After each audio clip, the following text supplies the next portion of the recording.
Context of White Supremacy. Gus T Renegade in for another program, hopefully to share constructive information on the system of racism, white supremacy, what it is, and how it works. This program starting a little differently. We would normally do our introduction, the commercial, or there's going to be music at the beginning, but changing it up this time just to keep everyone on their toes. And really important, I want to make sure people are paying attention.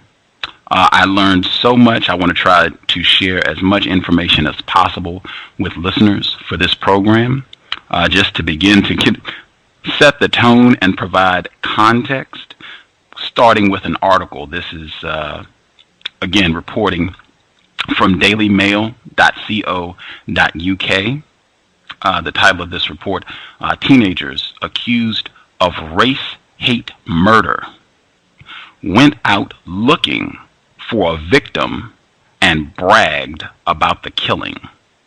This was reported on July 7th, 2001. Two young white men assaulted and then killed a black man by driving into him with a pickup truck in Mississippi's largest city, a prosecutor said yesterday. It is alleged that the pair, both 18, were looking for a black male to assault in Jackson, with one of them later bragging on the phone to a friend about killing 49-year-old father James Craig Anderson. Mr. Anderson, who is black, was run over by a Ford pickup outside a Jackson hotel near dawn on June 26th and died later in a hospital, District Attorney Robert Schuler Smith said during a bond hearing for Darrell Dedman, who is accused of driving the truck. Dedman murdered this victim because he was a black male, Smith said. We do have information that they were rejoicing after killing the victim. Smith and Dedman called a friend after the alleged crime and said, "I just ran that nigger over," in quotes. He added, "It was an intentional act, and it was a white supremacist crime." The allegations resonated in Mississippi, which has a history for racial violence against blacks, particularly during the civil rights struggle. Judge Ali Shamsden increased Dedman's bail to $800,000 from $50,000 after he heard more details about the hate crime allegations. Dedman and accomplice John Aaron Rice are accused of assault and murder.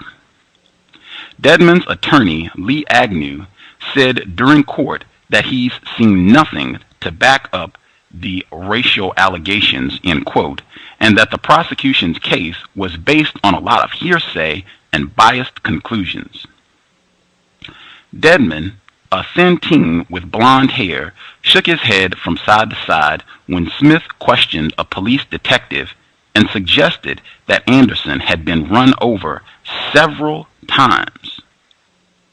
According to District Attorney Smith, there is closed-circuit TV footage of Dedman deliberately running over Anderson that will be shown during the trial. Anderson was run over in a part of Jackson known for drug activity, though an attorney for his relatives said the case had nothing to do with drugs. Witnesses provided police with a description of the truck, and Dedman was arrested later that morning after being pulled over on the freeway. Again, the title of this report, Teenagers Accused of Racist Hate Murder Went Out Looking for a Victim and Bragged about the Killing. This was reported on July 7th, 2011. I thought this would be a great way to set the table to get a much better understanding of why these sort of incidents keep happening, the history of Mississippi, the history of racism, white supremacy in this area of the world. Keep that in mind as you hear this song. The victim, Frederick Jermaine Carter, black male who was found hanging from a tree in Mississippi in December of 2010.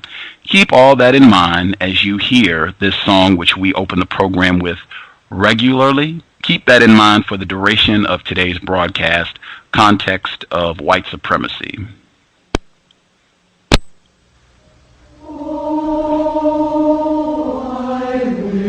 I was in the land of cotton.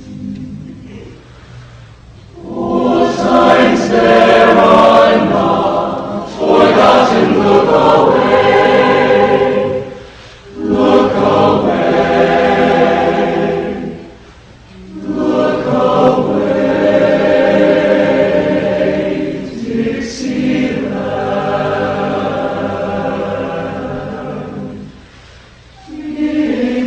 Dixieland, where I was born, early on one frosty morning. Look away, look away, look away,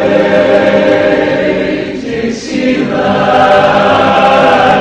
Then I wish I was in Dixie.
Our guest for today's program, he is the Robert Lee Bailey Professor of History at the University of North Carolina, Charlotte. He is a prolific author. He's written many texts. Based on what I read of the book we're going to discuss today, hopefully we can have him back on the program to discuss some of his other works. He has written Southern Histories, Public, Personal, and Sacred. He's also authored Still Fighting the Civil War, The American South, and Southern History. The text we're going to discuss today, his most recent work. What to say? Chock full of information. The Religion of White Supremacy. I think you'll get a lot of information. You've heard me say that repeatedly. Think of racism, white supremacy as a religion. You will get a lot of information that would suggest, yes, racism, white supremacy, strongest religion I've ever seen. The book we're going to discuss today, America Aflame, How the Civil War Created a Nation. Real pleasure to have him on the program. Our guest, Dr. David Goldfield. Dr. Goldfield, are you with us? I sure am, Gus. Outstanding. Thank you so much, sir, for sharing a bit of your Thursday evening. Real pleasure to have you on the program. Before we get started, for folks who might not be familiar with your work, could you give a little bit of background information just so they know a little bit more about you?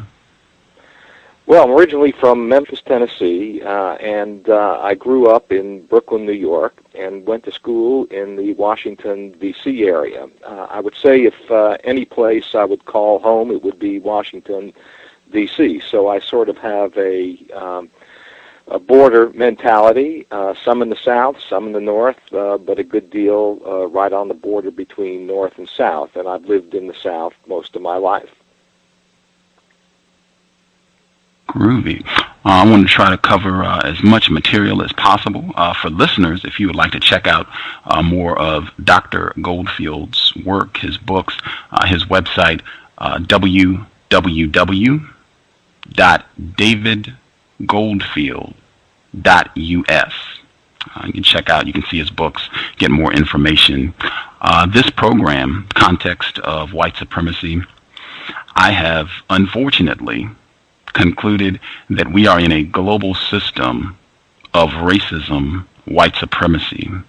I use those two terms as synonyms, and I have the same definition for both terms. The definition that I use: a global system of people who classify themselves as white and are dedicated to abusing and or subjugating everyone in the known universe whom they classify as not white. Do you believe that such a system exists, and do you think that definition is accurate? Yes, I think the definition is accurate. I'm glad you put it in the global context, Gus, because although you started the show with playing of Dixie, in fact, my book demonstrates beyond a doubt that white supremacy was not only a Southern phenomenon, but in fact was a national phenomenon.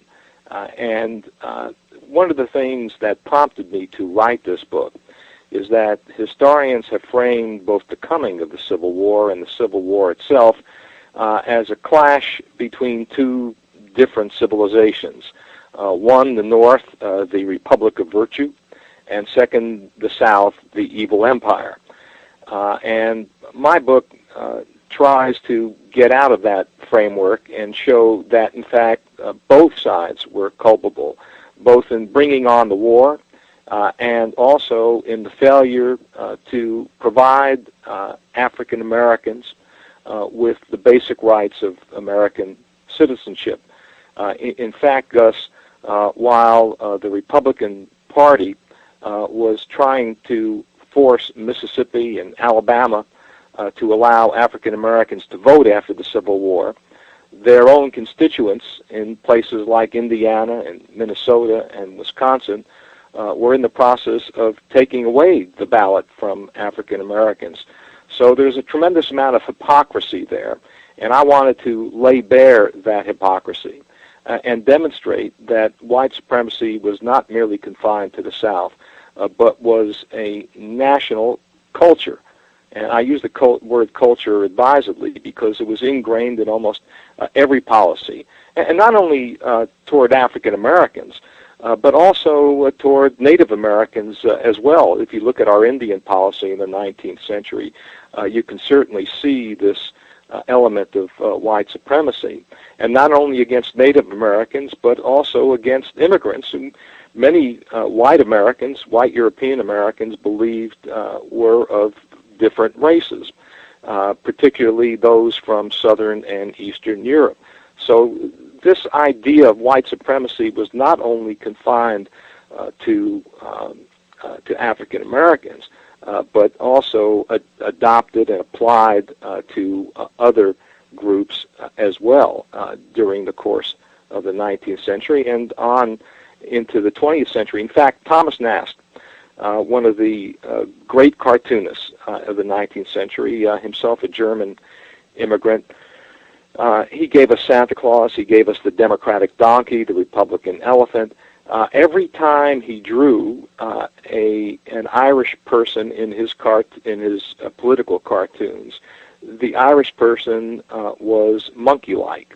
In other words, he attempted to racialize Irish immigrants, make them look sort of subhuman and as being not only not human, but perhaps part animal. Planet of the Apes, ladies and gentlemen. Uh, Again, our guest, Dr. David Goldfield, very informative book. I have not been broadcasting every day because his book is about 600 pages of incredible information on racism, white supremacy in the Northwestern Hemisphere. I want to start with Dixie. Dr. Go, and this is the second time I've had to mention this month. I was born in Lynchburg, Virginia. That is relevant for the program. Being born in Lynchburg, Virginia, and doing this program, I have been playing Dixie to begin our broadcasts for about 7 months now. And with every month, it seems, I get a greater understanding of what that song means, why that song has such resonance, why it's played, why it pops up so often. You said you were born in D.C. I know the Redskins. Born in Memphis, actually. Oh, I'm sorry. Yeah, but I lived for quite some time in D.C. and went to school there. Okay. I'm certain, I suspect that the Redskins, I'm certain you're aware, their fight song. I sure am, and I'm a big Redskins fan, too. Wow. The fight song, for listeners, we talked about this before. It says now, fight for old D.C. Didn't always say that. It used to say, fight for old Dixie. I'll just go to your book, and I want to get you, if you could share, what does that song mean, the resonance that it has for white people and the connection to white supremacy. But I just want to read quick passages from your book where this popped out. Why I felt it was the best thing I could do was to start with that song, because I think that hits the core of everything about racism, white supremacy in this hemisphere, this area of the world. And I think it's really central to your book and what you just said about white supremacy being a national culture and religion, really. This is on page 229 of your book. You write, the greater part of Don Carlos Wells' army arrived during that stormy night. The next day, these fresh soldiers marched into battle singing Dixie, of all things. Whether it was a taunt or they genuinely liked the song, as President Lincoln did, their enthusiasm energized Grant's shaken and sodden troops. The next time Dixie pops up in your book, moving ahead, this is on page 361. Forgive me as I turn the pages here. 361. Once again, I believe we have Abraham Lincoln here. Sheridan's cavalry galloped into the charred rebel capital on Monday, April 3rd. Major Atherton H. Stevens, Jr. of Massachusetts raised the American flag atop the Capitol. A Richmond woman watching the ceremony wrote, I saw them unfurl a tiny flag and sank on my knees, and the bitter, bitter tears came in a torrent. As more federal troops entered the city, blacks clustered on the streets and cheered each column as it passed, reserving the loudest acclaim for a black regiment whose band struck up a lively rendition of Dixie. The city's black residents danced and shouted, men hugged each other, and women kissed. Next time it pops up, this is Mr. Lincoln. This is on page 363. We have, in Chicago, early Monday morning, citizens awakened by the roar of cannon thought for a moment their city was under attack. Washington set off a 500-gun salute that shattered all the windows in Lafayette Square.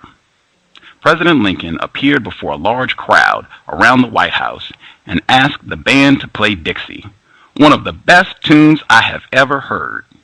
He joked with his attorney general that the song was now a lawful prize of war. What does this song mean? Why does it have such resonance and the connection to racism, Dr. Goldfield?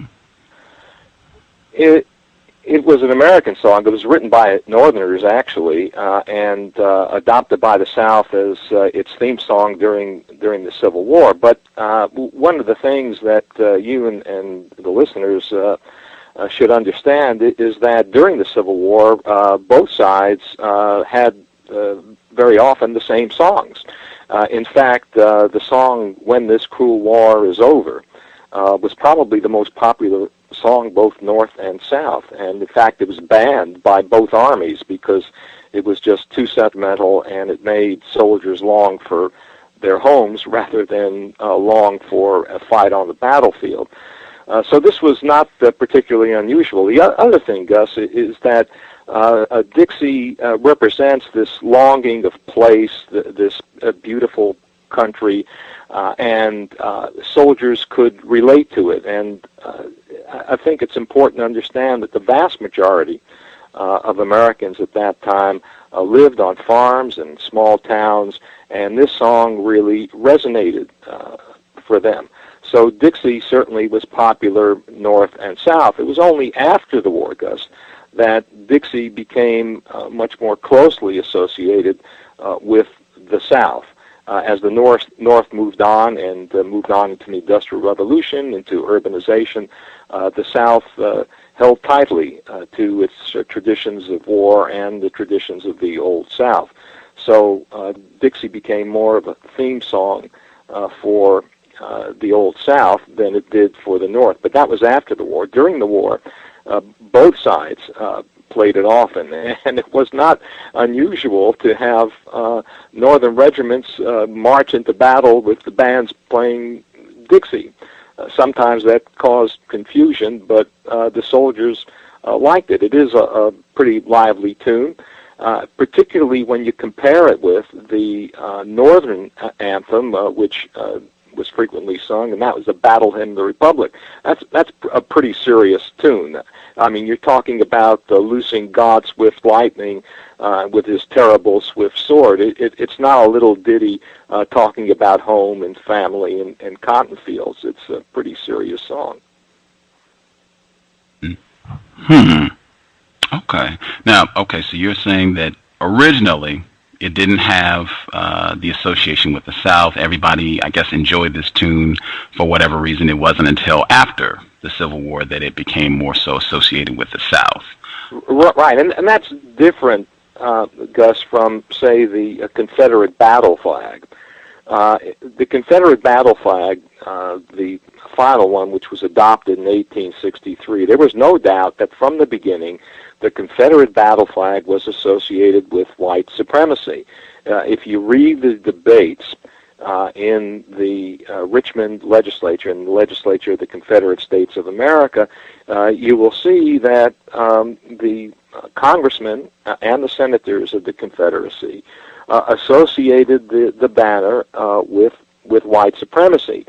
So those people who say, well, the Confederate battle flag represents heritage, not hate, they really don't understand the history. I mean, they may be very genuine in saying that and in believing that and feeling that, but it does not reflect accurately the history of that flag, because from the beginning it was clearly associated in the minds of the South with white supremacy. And it's interesting, Gus, because if you look at what happened in the 1890s, and we all know what happened in the 1890s, you had a carnival of lynching in the South. You also had disfranchisement of African Americans. You also had the institution of racial segregation by law. And you also had many states in the South changing their state flags. They changed their state flags to reflect this uplift of white supremacy that washed over the South in the 1890s as the second generation after the Civil War came of age in the South. And today you can see it very clearly. Take a look, for example, at the state flag of Florida. That is the Confederate battle flag. The only difference is the color. The St. Andrew's cross is red, and the background is white. And if you read the debates of the Florida state legislature in the 1890s, the white background was reflecting the white supremacy, the purity of the white race. And the red St. Andrew's cross was the blood shed by Confederate soldiers in protecting and promoting white supremacy during the Civil War. And the same thing happened in Mississippi and in Georgia as well. So make no mistake about it, when we have these discussions about the Confederate battle flag and its meaning, history tells us that it's closely associated right from the beginning with white supremacy. Yeah, that stuck out to me glaringly reading your book. I did want to say one final thing on Dixie. I could be incorrect. I think that's true for that song Dixie as well. You already said that the culture, the religion of white supremacy was not a Southern phenomenon. It was a national phenomenon, and I would argue global phenomenon. I think I don't know how you can say way down south at any time in this area of the world and way down south not be associated with racism, white supremacy. Even the fact, and particularly the resonance that song has now.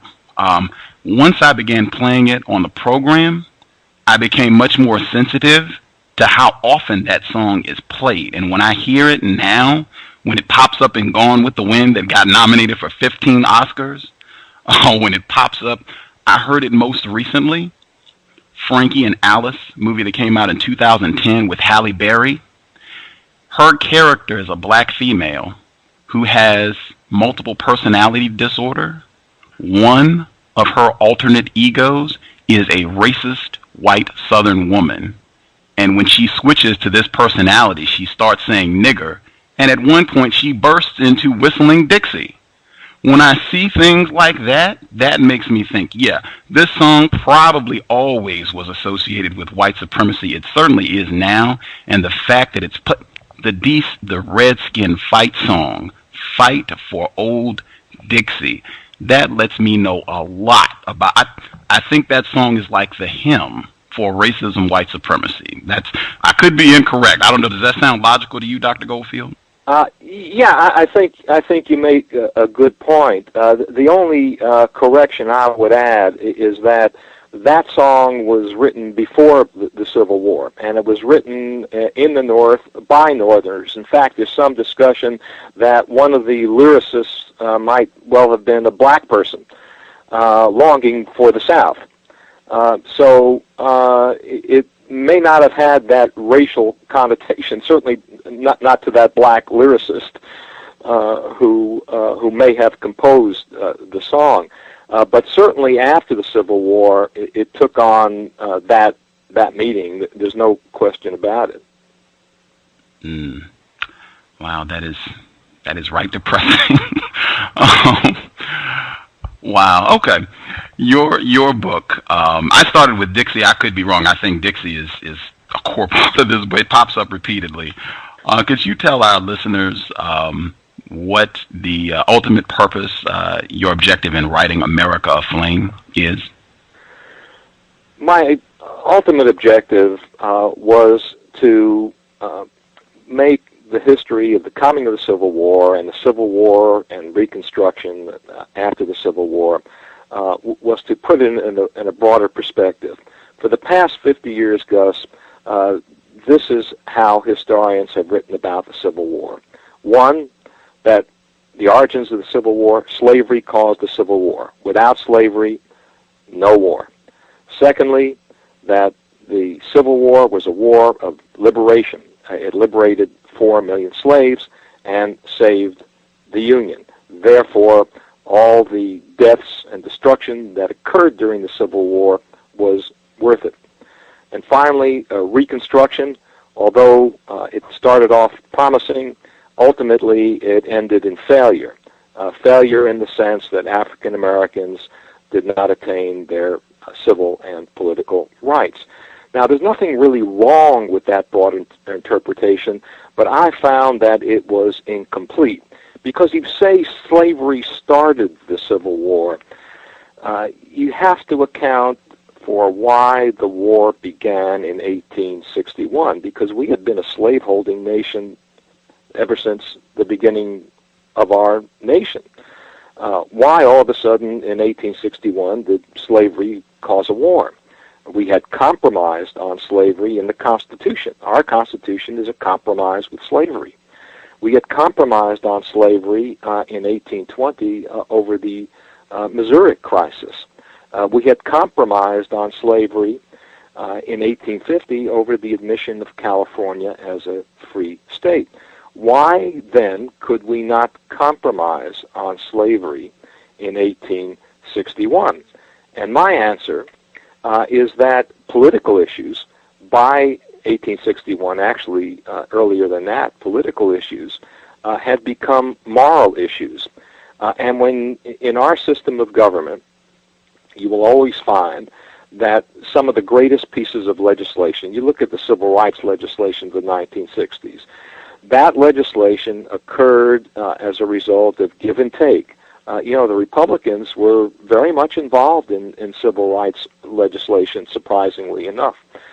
And compromise and moderation, really, those are the core elements of our system of government. Our nation has historically governed best from the center. When you get to the extremes, that's when trouble happens. Either you get gridlock or you break out into violence. And what happened during the 1840s and 50s is that evangelical Protestantism swept across the nation and intruded into the political process. There was a very good reason that Thomas Jefferson and James Madison made it very clear that religion should be kept out of politics, that church should be separate from the state, because they didn't want religion defiling politics, and they didn't want politics fouling religion. And that proved very prescient because that incursion led to the Civil War. And what happened is you get a moderate politician like Abraham Lincoln, who all of a sudden had no political home. People forget that Abraham Lincoln's a Southerner. He was born in Kentucky. He gave the eulogy for Kentucky's slaveholder Henry Clay when Henry Clay died in 1852.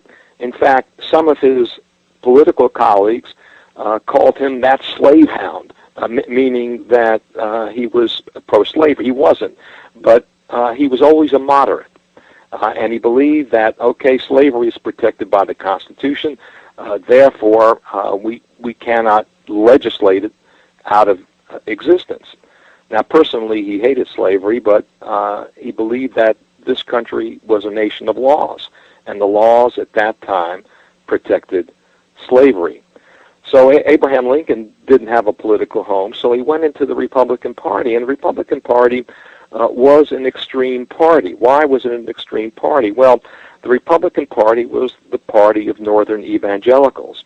And according to Northern evangelicals, America was a God-blessed nation, that its ultimate destiny, and you know the phrase manifest destiny, was to inhabit a continent, to conquer a continent from sea to shining sea, and then proselytize the rest of the world in democratic government and the true faith, which would be the evangelical Protestant religion. Well, there are a couple of problems with this, Gus, because the West was not an empty landscape. You had Mexicans there, and of course Mexicans were Roman Catholics, so they didn't count, and they were of an inferior race. Not only that, but many of them were, quote, mongrel race. And you had Native Americans, and Native Americans, as far as the white Europeans were concerned, were pagans. They did not believe in any religion or any religion that the white Europeans could understand, so they could be pushed aside, because after all, when you're marching to fulfill God's law and God's wishes, you can do almost anything. I mean, if you feel you have God on your side, almost anything you do is in the name of God and therefore righteous. And certainly the Republicans believed that they were the righteous party. And they believed that America had two great sins, and that these sins were preventing the second coming of Jesus Christ. And the first sin was slavery. That is, you cannot own the labor of another man, and you cannot impose that on another human being. Now, I'm sure all of your listeners abhor slavery. But the second sin that the Republicans emphasized that needed to be dealt with was Roman Catholicism. Well, why were Roman Catholics and Roman Catholicism so threatening to evangelicals? One of the things I try to do in this book, I try to put the reader back into that time period. As I tell my students when they come into my class the first day of classes, get 2011 out of your minds. We're coming back to the 19th century in a time machine.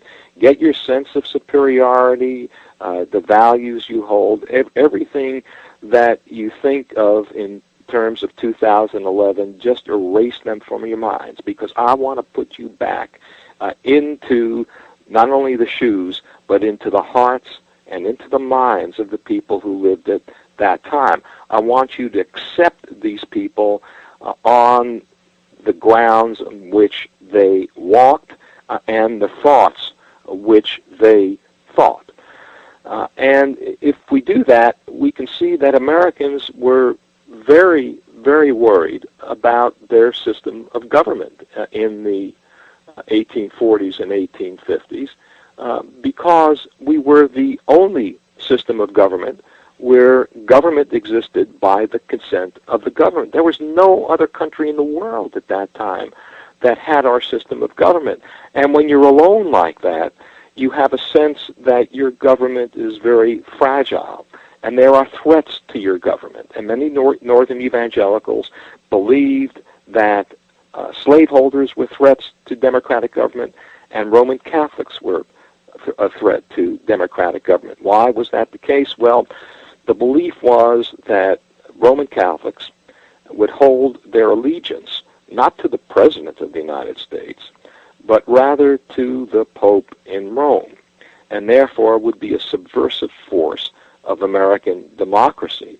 And secondly, our system of government requires or depends upon an informed electorate, and an electorate that can make up its own mind on which candidate or candidates are going to be best for the country.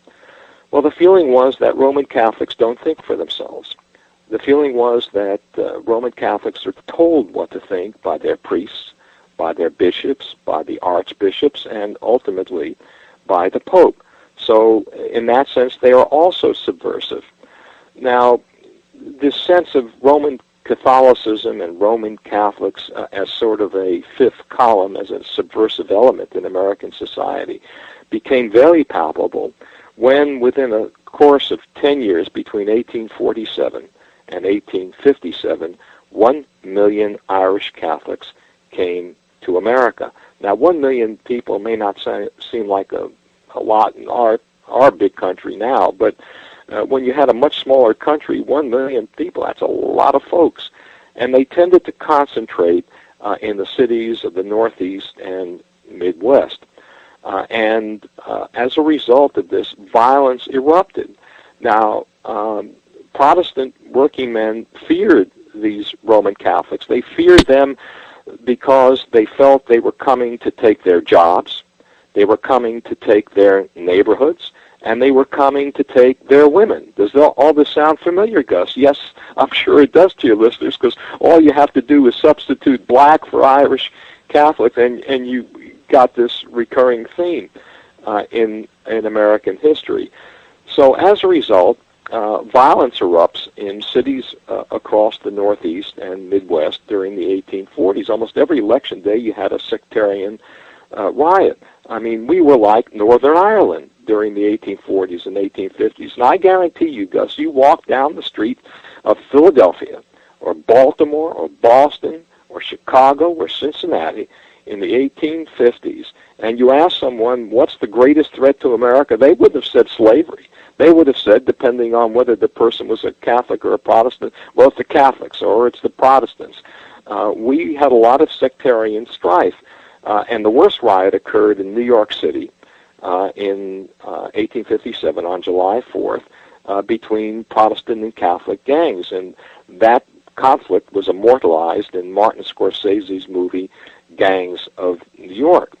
So all this came together in the Republican Party, and in fact, when Abraham Lincoln won the U.S. Senate nomination in Illinois in 1858, and then embarked on this famous Lincoln-Douglas debates that many of your listeners know about in 1858, the Republican Party slogan in Illinois that year in 1858 was, "Vanquish the twin despotisms, Roman Catholicism and slavery." But there's one thing I want your listeners to know about that, and that is the Republicans hated slavery, but they had no particular love for the slave. That is, the Republicans promoted themselves as the white man's party. They wanted to keep slavery out of the territories so slaves would not compete with white men for labor. Because the feeling was, if you have slave labor, obviously you're not going to hire white men. So the Republicans promoted themselves as the white man's party. I mean, many historians think that, the Republicans, they were anti-slavery, they were always the good guys. But that certainly is not true. And if you look at what Lincoln said during one of his debates in Charleston, Illinois, he talked about the inherent inferiority of African Americans. And this wasn't a wild statement on the part of Lincoln. This was the view of about 98% of white Americans in the 1850s, that African Americans were inferior. Should they be enslaved? No, they shouldn't. But would they ever achieve or attain the potential of white Americans? Never. There was no way that was going to happen. It was untrue as far as God's law was concerned, and it was untrue as far as science was concerned. African Americans were inferior. In fact, until about 1863, 1864, toward the end of his life and the Civil War, it was only then that Lincoln abandoned his view that, when we free the slaves, that we need to all get them the heck out of here and send them to Africa or the Caribbean or Mexico or South America or wherever, because there is no way in the world that black people and white people could ever live in harmony together. And he eventually came to realize, hey, wait, shipping 4 million human beings, that's a heck of you need a lot of ships and a lot of money, so that's not going to work. So he felt, reluctantly, perhaps, that was not going to work. And even Harriet Beecher Stowe, we all know her famous novel, Uncle Tom's Cabin. Even at the end of Uncle Tom's Cabin, she writes that George and his wife, the famous escape across the ice floes of the Ohio River, and they wind up in Canada. The Harrises, they eventually decide to go to Africa because Harriet Beecher Stowe believed that if and when, of course in 1852 she couldn't know, but if and when slaves were liberated, they would have to go to Africa because whites and blacks could not live together. So even a sympathetic person, a sympathetic white person, such as Harriet Beecher Stowe, could not bring herself to understand or appreciate that African Americans were equal human beings to whites. And this is what I mean, Gus, when I said you need to take yourself back to that time and see that this was not a Southern issue. This was a national issue. And Frederick Douglass, the great black abolitionist, said this many, many times, that slavery is a national sin. It's not a Southern problem. It's a national problem.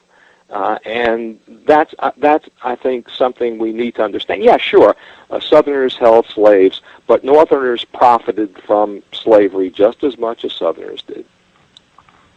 Context of White Supremacy. Again, our guest, Dr. David Goldfield. I hope people caught that.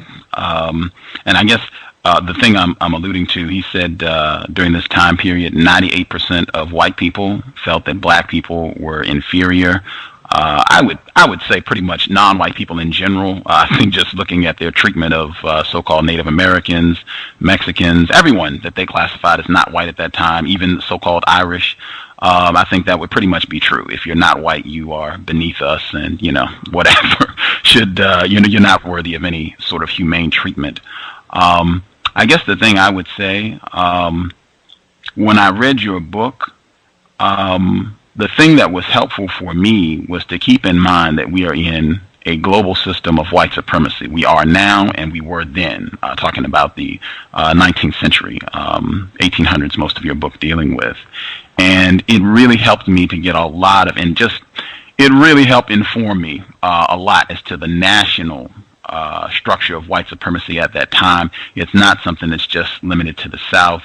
All white people are vested in this. There are not white people who are saying, who are really believing, yes, black people are equal to us, they should not be mistreated. That's not the case. Even the white people who are against quote-unquote slavery, they're not saying that black people are equal to whites, not by a long shot. And I hope listeners, that's very clear.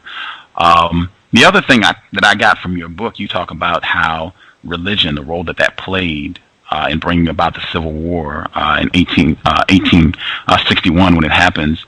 The thing that I got from the book, white supremacy as a religion, and seeing that in this book over and over, just the term manifest destiny alone, and you talked about in saying that this is the will of God, that we conquer this land and get rid of these heathen Indians and Mexicans, and the will of God that we take care of these black people. Really, both sides saying that. You have white people saying that slavery is the will of God and we need to take care of these black people. And you have white people saying that, slavery is not a good thing. It's an abomination. It's a sin against God, even though they're still saying black people are, not equal to white people. Can you kind of share some of that information that you have in the book about racism, white supremacy as a religion for white people? Both sides, North and South, the Confederate States and the Union, believed that they were fighting a holy war. And in fact, Southerners believed that they were establishing the world's first Christian nation. When they said Christian, they meant Protestant nation. And Northerners also believed that they were fighting a holy war. They were bringing a war to the infidel. In fact, there's a famous painting by, again, Thomas Nast, the political cartoonist I mentioned earlier. And the painting is about the beginning of the Civil War. And Northern soldiers are about to go south. And they're not dressed in uniforms, however. They are dressed rather as crusaders. This was a northern crusade to vanquish the infidel. And I think this is an important point to keep in mind, Gus, that the North went to war not to liberate slaves. The North went to war to save the Union. If Lincoln had said, when he called for his troops in the wake of the firing on Fort Sumter in April of 1861, if he had said, okay, we need these troops to put down the rebellion and to liberate the slaves of the South, he wouldn't have gotten anybody. He would not have fulfilled his quota of recruits. And in fact, if General McClellan had been successful in the spring of 1862 in taking Richmond, as he should have been, the war would have ended and slavery would have still been intact. In fact, some historians argue that even as late as 1864, if some armistice or truce or some negotiated settlement had occurred, slavery would still have remained intact, regardless of the Emancipation Proclamation, because the Emancipation Proclamation was an executive decree, and it contradicted the Constitution, because the Constitution protected slavery. It was only after the 13th Amendment was passed in January of 1865 that you removed slavery from its constitutional protection. So both sides went into war looking upon this war as a holy war. Now, Rhett Butler, one of the characters in Margaret Mitchell's Gone with the Wind, and by the way, the book is different, believe me, from the movie. In fact, Margaret Mitchell herself was not as she is often portrayed. I went to Margaret Mitchell's house several years ago and gave a program there, and the chief curator of the Margaret Mitchell House is a black woman from Brooklyn. Margaret Mitchell actually endowed a scholarship at Spelman and Morehouse colleges, which are predominantly black institutions in Atlanta. And one of the interesting things about the Margaret Mitchell House, if you don't mind me digressing for a moment, is they took me on this tour, and of course they have all this Gone with the Wind memorabilia there, including a photograph of Clark Gable and Vivian Leigh and Hattie McDaniel. They're all standing against this faux pillared mansion. And in the foreground are about a dozen black boys, about 9, 10, 11 years old, and they're dressed as slave boys would have dressed. And this was 1939, at the world premiere. And it's clear from the photograph that they're singing spirituals, probably. And the curator pointed to one of the boys and said, "Do you know who that is?" And I said, "Well, I have no idea." And it turns out it was Martin Luther King Jr. So that's sort of a interesting bit of a closure there in terms of Gone with the Wind and history, because Margaret Mitchell did a tremendous amount of research on Gone with the Wind, and she read historians, and that's the way historians viewed the war at the time. And that's how they viewed Reconstruction at the time, as an example of Yankee oppression and black misrule. So she wasn't doing this on her own. She was reflecting the best scholarship available at that particular time. So getting back to Rhett Butler says in Gone with the Wind, he said, all wars are sacred or else nobody would fight them. And that's what you have with the Civil War, when the political system broke down because it was so heavily laden with this evangelical philosophy. Your opponent now becomes not merely misinformed or misguided, your opponent becomes evil. And you cannot compromise with sin. So the government comes to a standstill. And the only way to break the gridlock is through violence. Context of White Supremacy. The thing that the person who suggested that I have you on the program, the thing that they pointed out in your book that really I said, wow, I hope we can get him on the program. They said that the thorough, detailed evidence of violence against black people after the Civil War, it was almost too grisly to bear. And that sort of information, I think, is extremely important. It's been my experience that a lot of black people are not well informed, particularly younger black people. They are not informed about this. I just think it helps to have that information to give better context when things like what happened to Mr. Anderson, Mr. Frederick Germain Carter, when these things happen in Mississippi, you get a better understanding. On page 435, you talk about the incident of Fort Pillow. I was hoping you could share some of that information, and then we can go into some of the details of the vengeance that was carried out against black people across the South after the Civil War. This is 435 of your book, America Aflame. This is the chapter, A Golden Moment. But former Confederates did not reconcile themselves to the black males in their midst, indicating that a winter truce rather than a genuine peace had taken hold. the Georgia legislature expelled its duly elected black representatives. The Meridian Mercury, a Mississippi newspaper, issued a warning common across the South. We must make the Negro understand we are the men we were when we held him in abject bondage, and make him feel that when forbearance ceases to be a virtue, he has aroused a power that will control him or destroy him.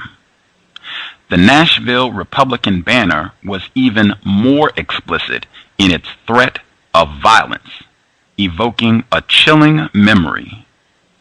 So far as the white native citizens of this state may be compelled to take part in it, they will be very careful throughout the sanguinary carnival which would naturally ensue to remember Fort Pillow in act as well as word, and throughout the bloody conflict seek the white man and not the black. Can you share some information about Fort Pillow and just, I guess, some of that conduct that Confederates had towards black people during the Civil War? Sure, Gus, and I should add here that this was not only talk. In other words, it was not only rhetoric by newspapers and warning. They carried out their threats. There's no question about it. And maybe I should warn your listeners that the book has a lot of violence in it, because this was a violent time, and war by itself, of course, is violent. And the Reconstruction era, I know many historians mention a few incidents here and there, but mainly they focus on the politics of Reconstruction. I wanted to get down into the parishes. I wanted to get down into the towns and counties on the farms of the South and find out what white Southerners were doing to black Southerners. And there are a number of incidents in the book that are quite grisly. Now, the Fort Pillow incident occurred in 1864. It was during the war, and by this time, African Americans had taken up arms on behalf of their liberation. They were full-fledged soldiers in the Union Army, and Jefferson Davis and the leaders of the Confederate States of America did not recognize African Americans as legitimate combatants, and this meant two things, Gus. The first thing, it meant that when they captured black soldiers during a battle, rather than imprisoning them, which, according to the laws of war, is what you do, they would either sell them back into slavery, or they would enforce them or force them to work for the Confederacy. That is, working, digging trenches and building forts and so on. But there was a third thing that occurred when white Confederate soldiers came across black soldiers, black Union soldiers, and that was they shot them. Well, of course, during the course of a battle, this is perfectly legitimate. This is what war is all about. But what happened at Fort Pillow was that the Union garrison, mainly African American troops, had already surrendered, and their hands were up according to eyewitness accounts. They raised their hands. They put out the white flag, clearly surrendering. And Nathan Bedford Forrest, who before the war was a slave dealer, but during the war became a general, and after the war founded the Ku Klux Klan. Nathan Bedford Forrest and his men overran the fort, and instead of taking the men prisoner, and this includes the white officers of the black regiment, they shot them, shot all the prisoners in clear violation of the rules of engagement. So it goes down in history as the Fort Pillow Massacre. And even today, Gus, there is still controversy over this issue because there is an attempt to commemorate this particular interest at the site of Fort Pillow. And the state of Tennessee keeps going back and forth with preservation groups on how to commemorate. The gist of it is that many of the individuals involved in this, see, history is very current. Many of these individuals are concerned that they don't want to make this too negative. They don't want to make this too stark. Well, you know, that's the way history is. We can't, unfortunately, undo the past, and a lot of bad things happened in the past, and they should be commemorated because if they're not, we're going to repeat them. In fact, I have one of my students, Boyd Harris, working on this project, trying to get the commemoration for Fort Pillow the right way, that it was, in fact, a massacre of African American soldiers. But this had ramifications, and you rightly always mention the word context. This had ramifications well beyond Fort Pillow, because Abraham Lincoln decided that if you're going to shoot legitimate prisoners of war or sell them back into slavery, we're not going to exchange prisoners with you. We're not going to allow our Confederate prisoners that we're holding, we're not going to exchange them for federal prisoners. Now, of course, there was a calculation on Lincoln's part because the Confederacy could retain all of their Union prisoners, and Lincoln could get replacements for them very easily in the field.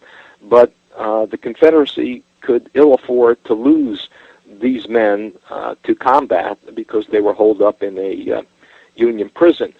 And the upshot of it was that both Union prisons and Confederate prisons became soon very overcrowded, and you had the situation at Andersonville, a Confederate prison in Georgia, where the conditions were so inhumane that the commander of Andersonville prison, Captain Henry Wirtz, was executed after the Civil War for war crimes conducted while he was commander of that particular camp.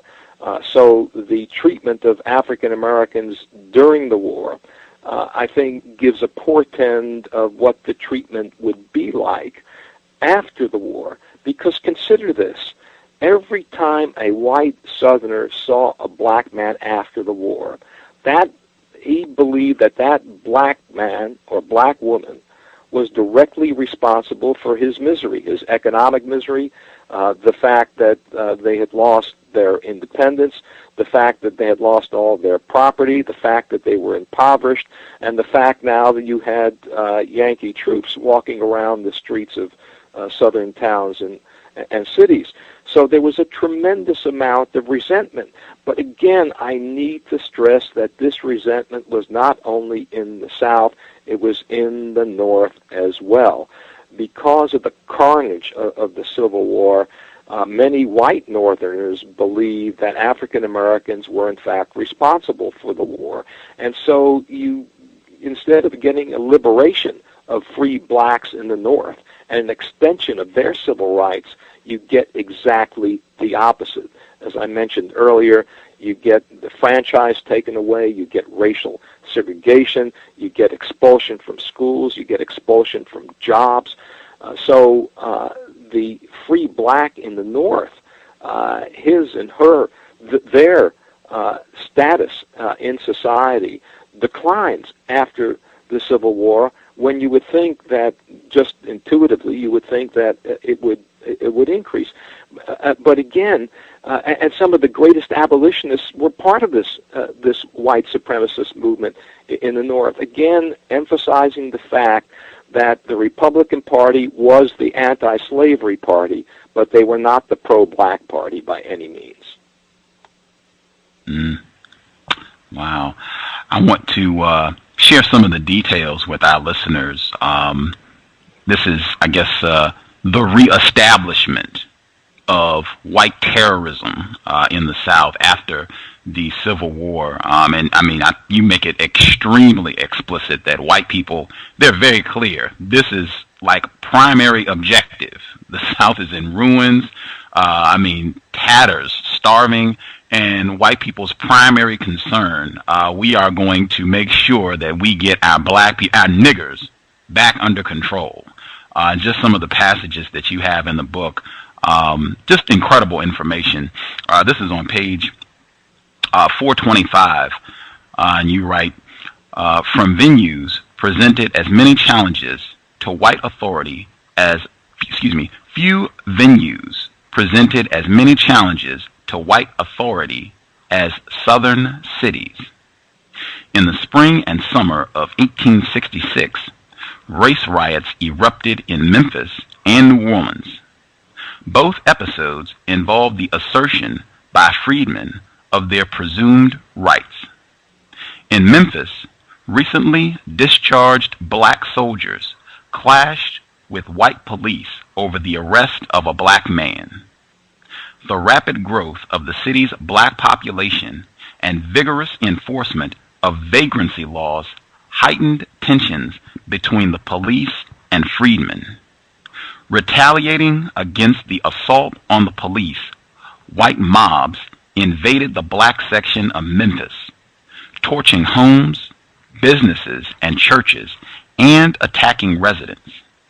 The Union Army commander refused to intervene, explaining that he had a large amount of public property to guard, that a considerable part of the troops he had were not reliable, that they had hated Negroes too.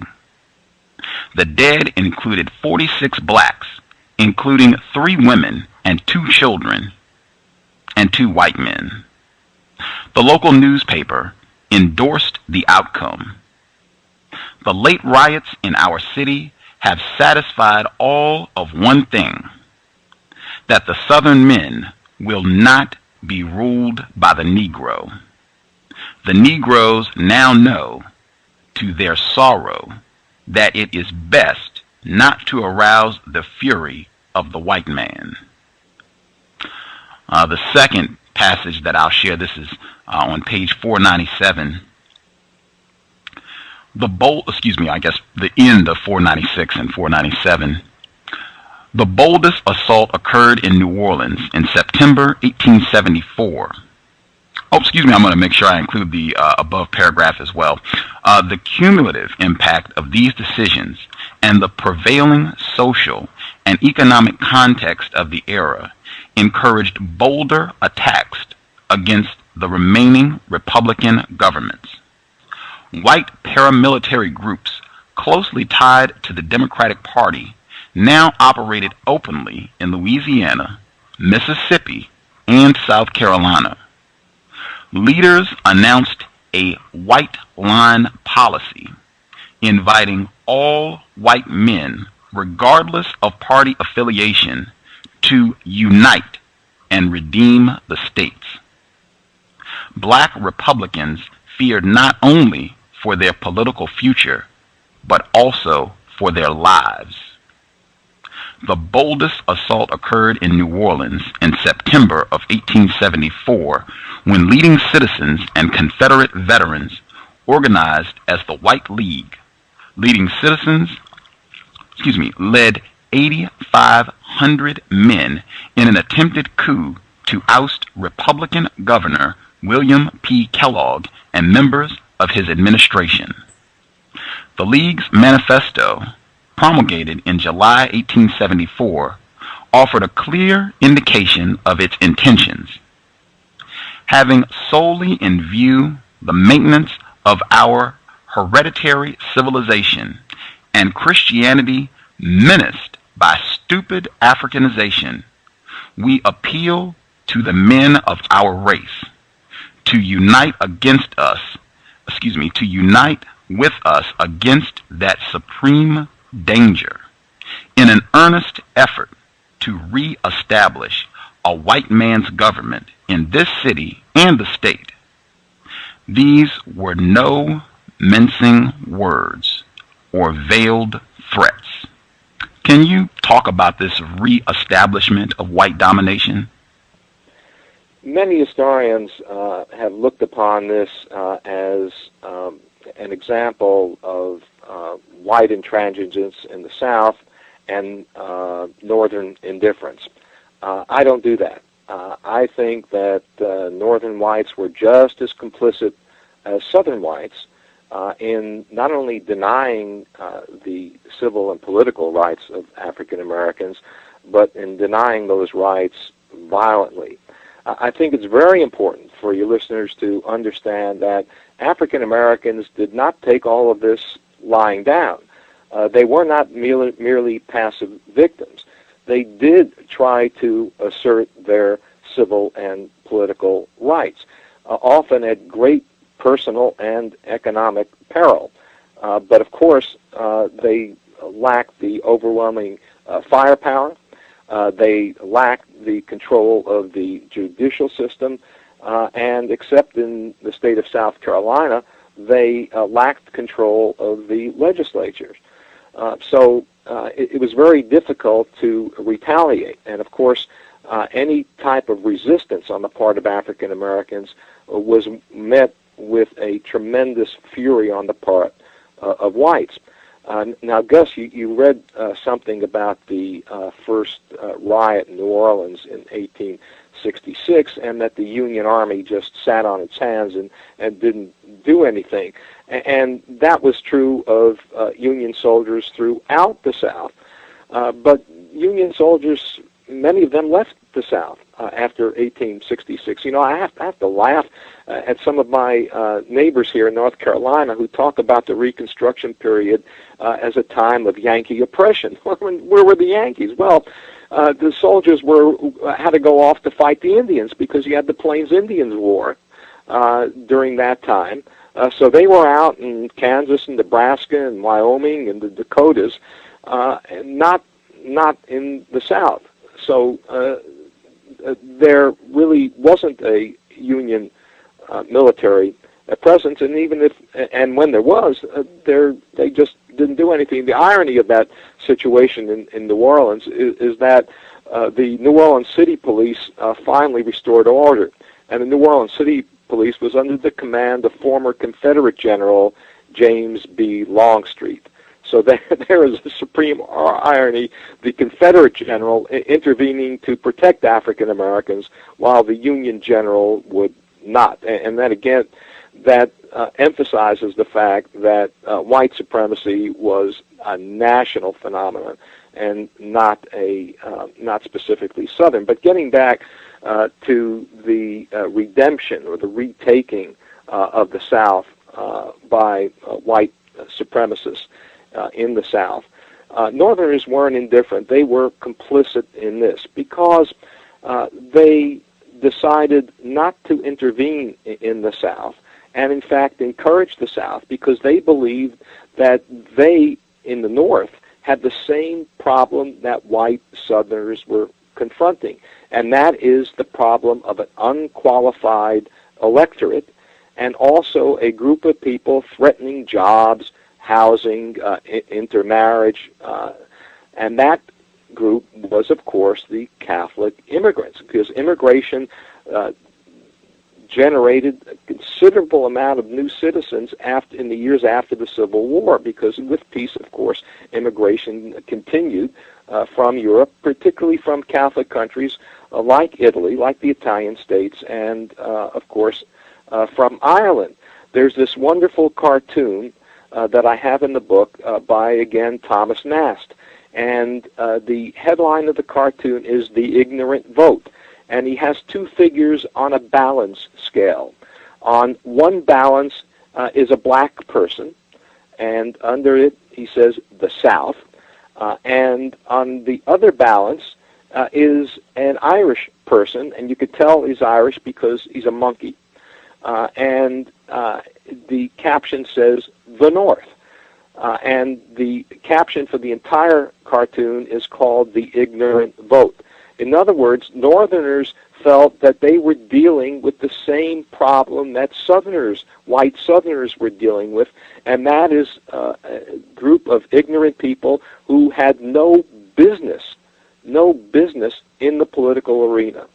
And while Northerners wanted to deal with the Irish in legal ways, it sometimes erupted into violence.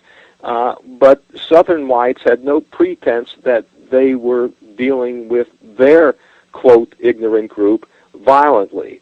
And you could expect no federal government because although President Grant initially tried to intervene in the South, he realized that his Republican Party would just get hammered at the polls if he intervened on behalf of black people in the South. At the time when Northern Republicans were denying the vote to black people in the North and were seeking to eliminate the civil rights of immigrants, particularly Catholic immigrants in the North at the same time as well. So the Republican administration was not going to do anything. And so you had a carnival of violence against African Americans across the South. And you had heroic stands by African Americans in communities all across the South, in Louisiana, in Mississippi, in Alabama, in Georgia, and particularly in South Carolina, all to no avail. By 1877, white supremacy and white supremacist governments, the Democratic Party, was restored to power in the South. Again, our guest, Dr. David Goldfield, his book, very informative. I told him before the broadcast, one of the most informative books I've read on white supremacy, America Aflame. Before I wanted to get some specific detail about how white people in the North, just as dedicated to the maintenance of white domination. But I wanted to share, this is one of my favorite quotes from the book. This is just the reestablishment of white supremacy, and just to give you the mindset of white people. And again, the South decimated, white people starving, literally, in the South after the loss of the Civil War. This is on page 399, and you've got a white slave owner seeing his former property, and this is, again, 399. The elevation of African Americans grated most on white Southerners.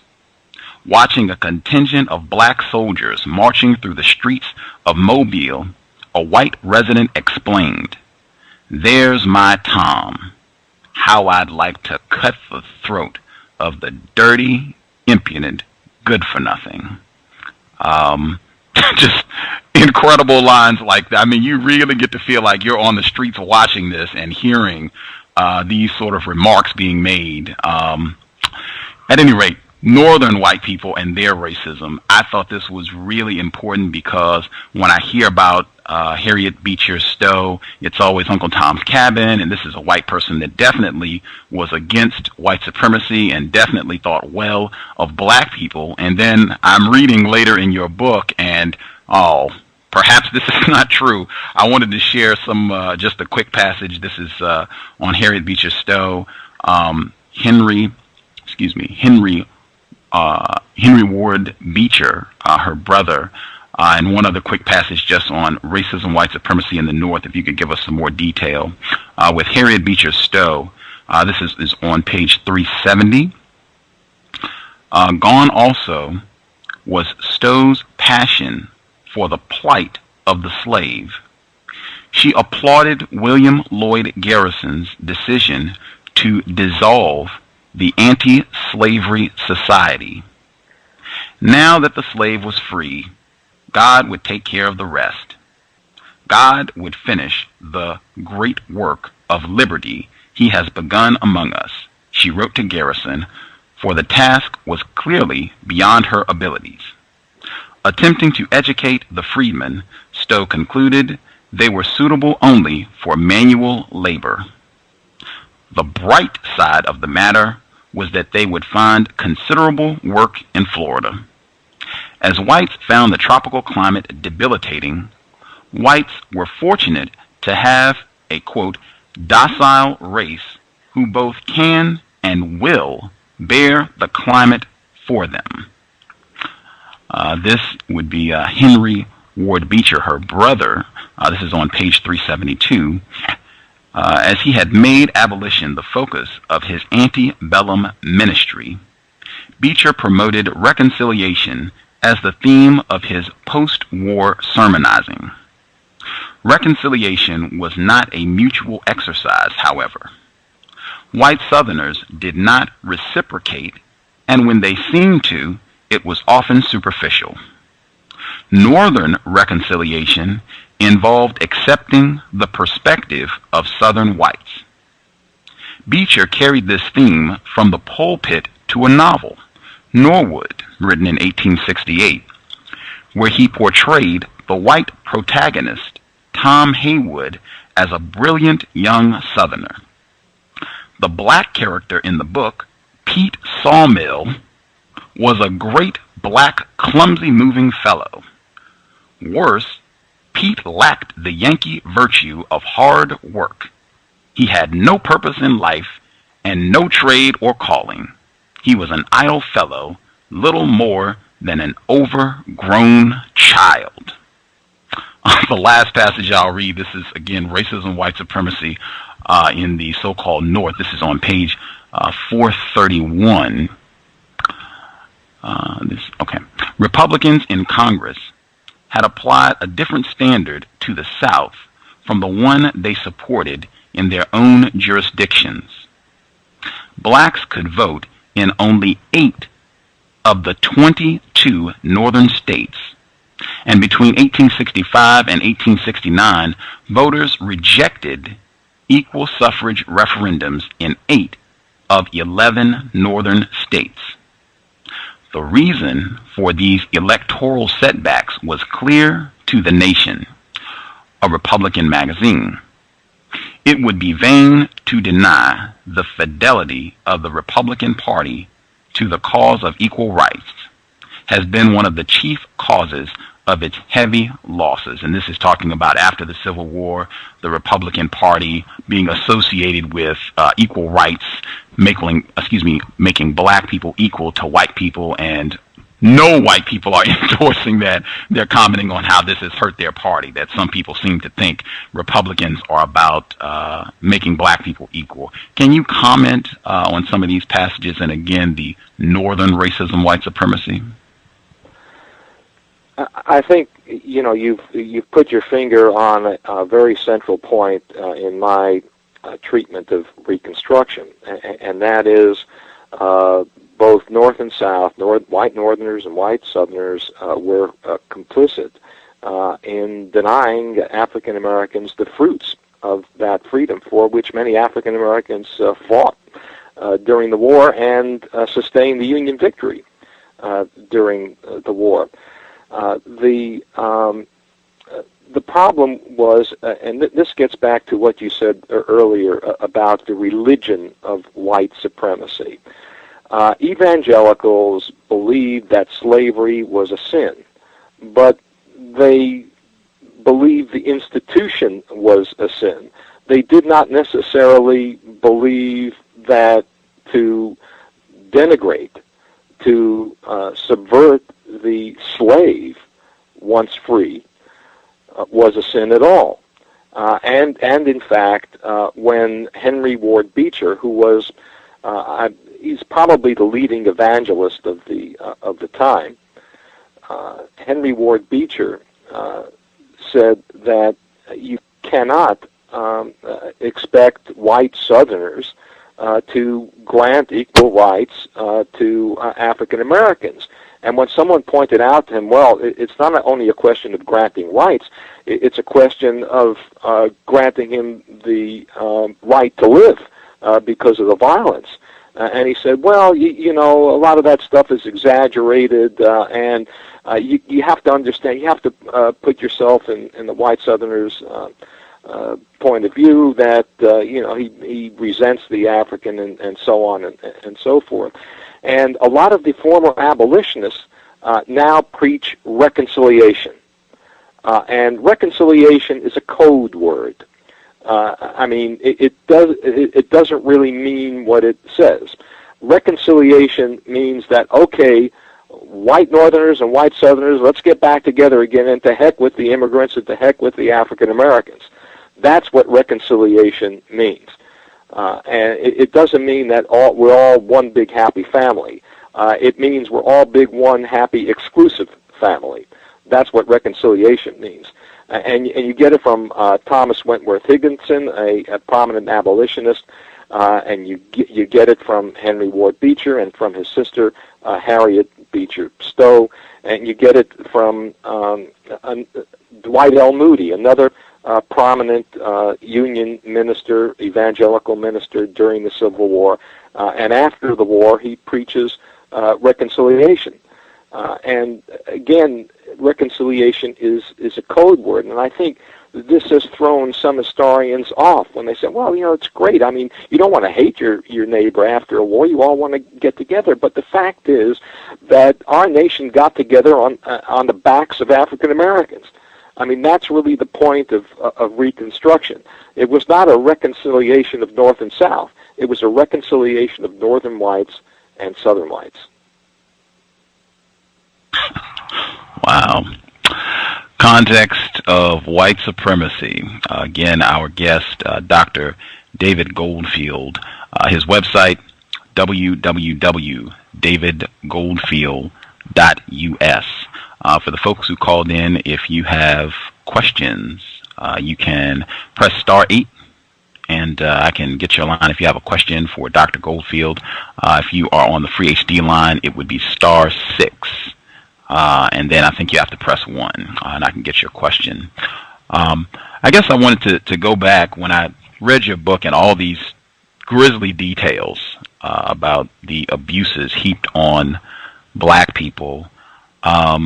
It really just made me develop a disgust for white people as a whole in reading the book. And the information you shared about Fort Pillow, Nathaniel Bedford Forrest. I want listeners to just think for a moment, Forrest Gump. That character is named after Nathaniel Bedford Forrest, and they say that in the film. You heard what he said about Fort Pillow, just blatant murder of black people.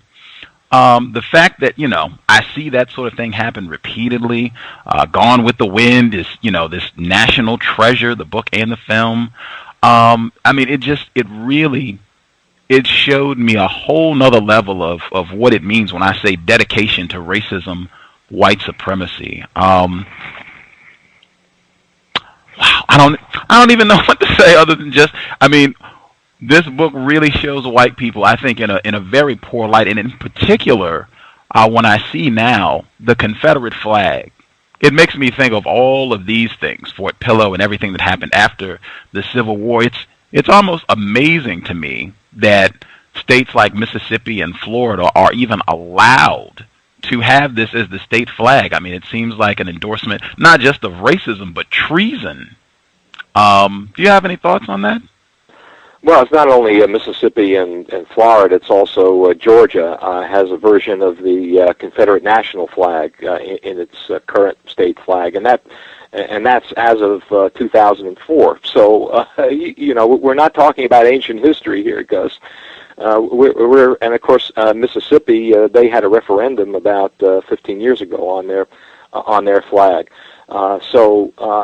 It's not something that that we're well past. It's something that's very, very current. And every time you see that flag waving, you know what it stands for.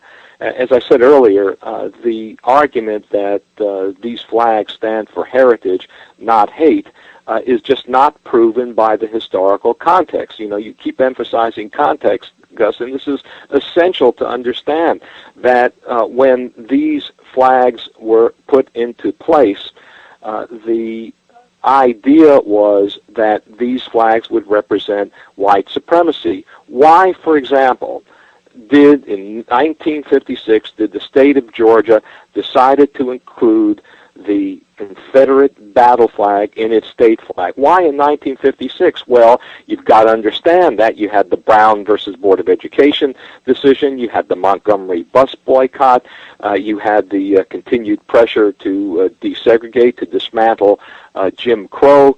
and the state of Georgia was making a statement for states' rights. That is, we are going to dig in our heels, and we are not going to bow to federal authority. And just to emphasize this, we're going to change our state flag. Then they became concerned, maybe this is hurting business investment. Maybe people won't invest from other parts of the country, and particularly other parts of the world in Georgia, which, by the way, turned out not to be the case. But in any case, they were concerned about that. So they decided, and particularly after the Voting Rights Act of 1965, which enfranchised literally millions of African-American voters, they decided to change the Georgia state flag. So now, instead of the Confederate battle flag being part of the state flag, the Confederate national flag is part of the state flag. The reason being is that it's not as obviously recognizable as the Confederate battle flag, but the Confederate national flag, of course, the Confederacy was founded, and the Vice President, Alexander Stephens, said so. The cornerstone of the Confederate States of America is slavery. So therefore, the flag of the Confederate States of America represents slavery, and therefore represents white supremacy. I don't know how much more explicit you can be. And this is one of the things I tried to do in the book. I tried to use the words of the people at the time, not to impose my point of view on the time period, on the people, but to use the words of the people at the time. And when Southerner after Southerner says the foundation of the Confederate States of America is white supremacy, either they're all lying, or you got to take them at their word. I mean, this is what the Confederate States of America stood for. I assume anyone who is putting that flag up or whistling Dixie, I assume they know that. Particularly if it's a white person, I assume that they're very aware of that. Again, if you have a question, *8. I wanted to throw out my thought. I think the conflict between the North and South. You talk about the evangelical religion, how that entered the body politic and how that caused a lot of this friction. I think it might be more accurate to say that the North and the South had a different view of how the religion of racism, white supremacy should be practiced. And I think that plays out all the way across. And you spoke about the way the North, the way that white people viewed immigrants, the Irish, they racialized them. You have repeated examples in the book about how these cartoons, they're made to look like monkeys. The cartoon of the black person and the so-called Irish person, they're equal. Clearly, the Irish are not white. They are racialized as non-white people when they first are arriving as immigrants in the 19th century.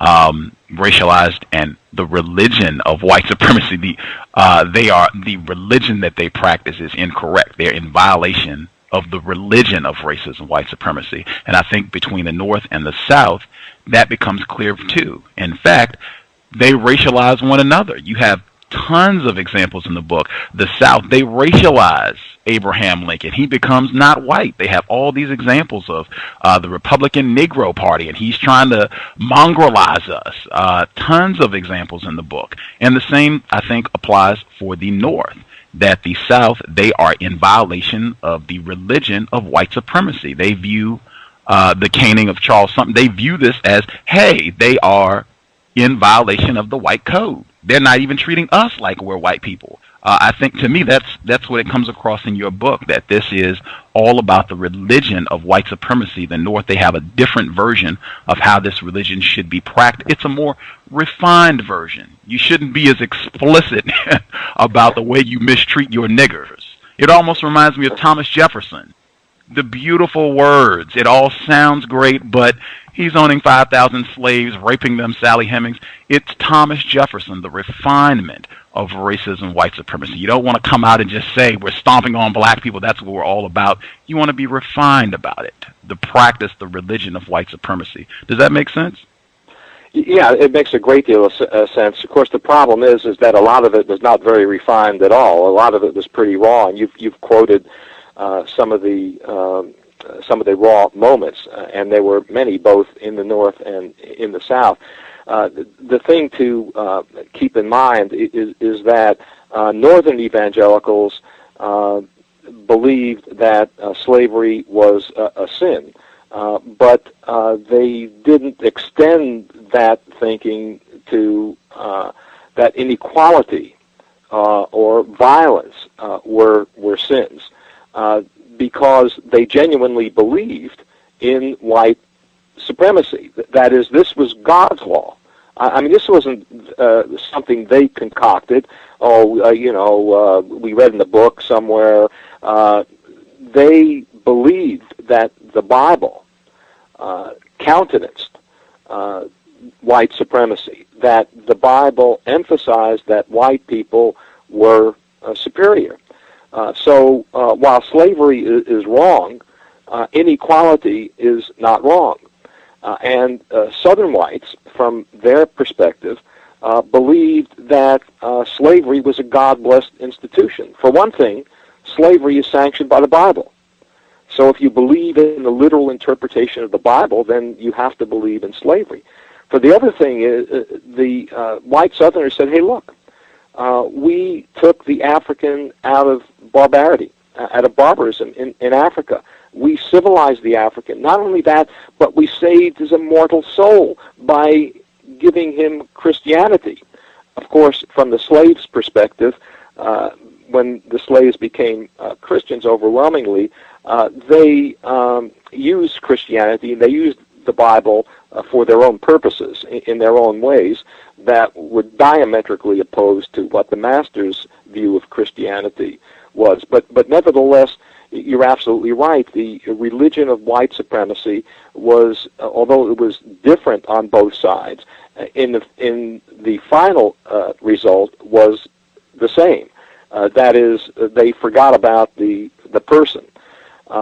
There's a quote I have in the book about from a Cincinnati newspaper during the Civil War, and of course Ohio was part of the Union, part of the North, and the Cincinnati newspaper stated that slavery is dead, the nigger is not, there's the pity, and that pretty well summarizes a lot of the Northern sentiment at the time.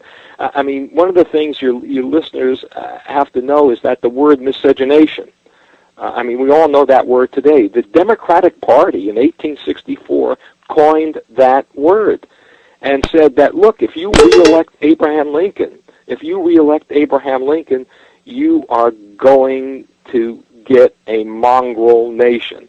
That is, a black person is going to try to marry your daughter. You're going to have just an epidemic of rape and pillage all across the nation if you re-elect Abraham Lincoln.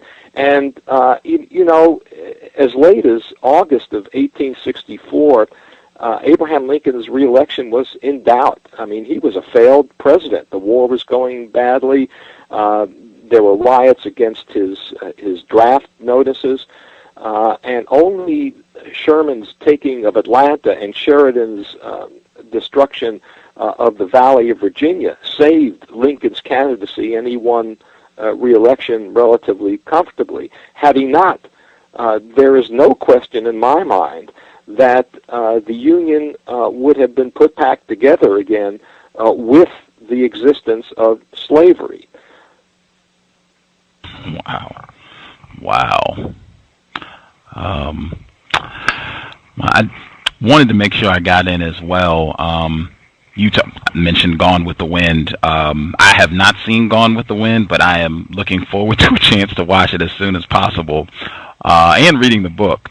At least my understanding of it, having not seen it, I believe that is an important, that has been used as an important weapon in perpetuating racism, white supremacy. I believe you say as much in the book in talking about how this becomes a part of rewriting history and the mythology of what happened during the Civil War and afterwards, and even how some black people attempted to combat this, and particularly a lot of the ugliness, the birth of a nation, and showing the freedmen after the Civil War as buffoons and drinking and just looking for any opportunity to rape white women. How black people tried to combat that, but I mean, who can compete with Gone with the Wind? 15 Academy Award nominations. Can you talk about that? Sure. You're absolutely right. Gone with the Wind is the film, along with Birth of a Nation. Both of them have been seen by more people than any film in Hollywood history. And also, they're extremely popular abroad. Last year, I gave a talk in Stuttgart, Germany. There's a big film archive there, and they remastered Birth of a Nation, which came out in 1915 and deals with a very pro-Southern white supremacist view of both the Civil War and Reconstruction. And the Germans have remastered it. You can come to your own conclusions why they wanted to do that, but in any event, this is not only how the U.S. sees the Civil War and Reconstruction, but also the world, because these movies were not only popular here in the U.S., but they were popular all over the world. And even today, as late as 2009, and again, you know, we're not talking about ancient history, even as late as 2009, high school teachers of social studies still believe many of the things in Gone with the Wind. And these teachers are teaching history. So, you know, we're not talking about ancient history. The popular culture, what we see, what we read, the monuments that are around us, they affect how we think about people. And it has a direct relation to policy, because after seeing Gone with the Wind, do you really want to give African Americans the right to vote? Do you really want them to sit next to you in a restaurant? Do you really want them to date your daughter? I mean, look at how they are depicted, and we tend to believe that what we see on the screen is real, whether it's TV or the internet or the movies, and it's not. No matter how many times, and I think historians are part of the problem, by the way, Gus, because most historians write for each other. If they wrote more for the public, if they made their books intelligible and understandable to the public, and they made them interesting to the public, we would probably have a different perspective, but they don't. And that's another reason why I wanted to write this book. I wanted it to be accessible to the public and not merely to other historians. Wow. I learned a ton. My reading list, I picked up quite a few books, just going through the bibliography. I'm going to work to see if some of these can be future programs. I know we have a lot of readers in the audience. Some of the books that I look forward to checking out: The Bloody Shirt, Terror After Appomattox by Stephen Budiansky, Ben Tillman and the Reconstruction of White Supremacy. It's by Stephen Ketrowitz. Palmetto Leaves, that's by Harriet Beecher Stowe. I'm looking forward to reading that because I believe that talks about her experience with the freedmen and her conclusion that these black people are not too smart and maybe they should just be doing low-skill labor. That's right. That's right, Gus. That book does do that. And in fact, what happens to Harriet Beecher Stowe is that she gets involved in selling Florida real estate. That's her great passion after she gives up on educating the freedmen. And the Northern missionary societies, particularly those societies that were heavily involved in the abolition movement, sent young women down into the South to teach freedmen after slavery, because of course the vast majority of freedmen were illiterate because it was against the law to teach slaves to read and write. And the missionary societies after just a couple of years, decided to cut off funds because they wanted to get the Southern churches back into the national denominational fold, because in the 1840s, the major evangelical denominations split along sectional lines. So the Northern Society said, hey, let's have reconciliation. And remember what I said earlier about that word reconciliation. It's not what you think.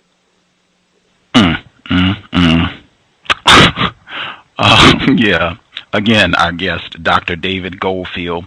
Like I said, my opinion, I like to think I'm somewhat informed about racism, white supremacy, and the conduct of white people, but it really lowered my opinion of white people. It really helped me get a better focus for why we need to be very on our job about replacing white supremacy with justice immediately, and particularly when I think reading this and becoming more informed about the Civil War, you have a ton of details about this. I mean, we're talking about over 500,000 people died at a time when it's not that many people in this area of the world. Over 500,000 people died, tons of people wounded. I mean, incredible loss of life in a really gruesome fashion. Awesome.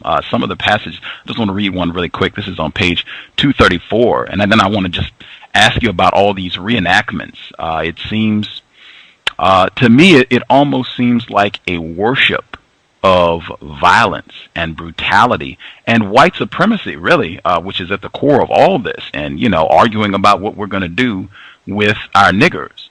Again, this is on page 234, just to give some of the graphic nature of what happened during this conflict and the loss of life. This is a quote from William T. Sherman: "Who but a living witness can adequately portray those scenes on Shiloh's field when our wounded men, mingled with rebels, charred and blackened by the burning tents and underbrush, were crawling about, begging for someone to end their misery? Who can describe the plunging shot shattering the strong oak as with a thunderbolt and beating down horse and rider to the ground? Who but one who has heard them can describe the peculiar sizzling of the mini ball or the crash and roar of a volley fire? Who can describe the last look of the stricken soldier as he appeals for help that no man can give or describe, the dread scene of the surgeon's work or the burial trench? Again, white people go out in droves all across this area of the world. The world, I suspect, white people go out and reenact these battles and get dressed up and shoot at each other. And I mean, becoming more informed, it is a real embarrassment. As a black male born in Lynchburg, Virginia, I could walk to Appomattox from where I grew up. It is a total embarrassment to learn more about this and to see the way white people seem to worship what happened in the Civil War and these battles. It just seems like a total embarrassment, and it really shows, to me, a dedication to white supremacy. I don't know. What do you... Yeah, one of my colleagues said it's too bad they don't use live ammunition at reenactments. So then they'd really get the war. What bothers me most about I think the reenactors think they're being historically authentic, down to the buttons on their uniform. But the war was much more than buttons on a uniform. And what bothers me about reenactments is that they're celebratory. And how can you celebrate the death of 620,000 men? If you extrapolate that to today's population, that would be the equivalent of 10 million soldiers dying. And about 85% of the men who survived, both North and South, black and white, experienced some problems after the war in to society. 85%.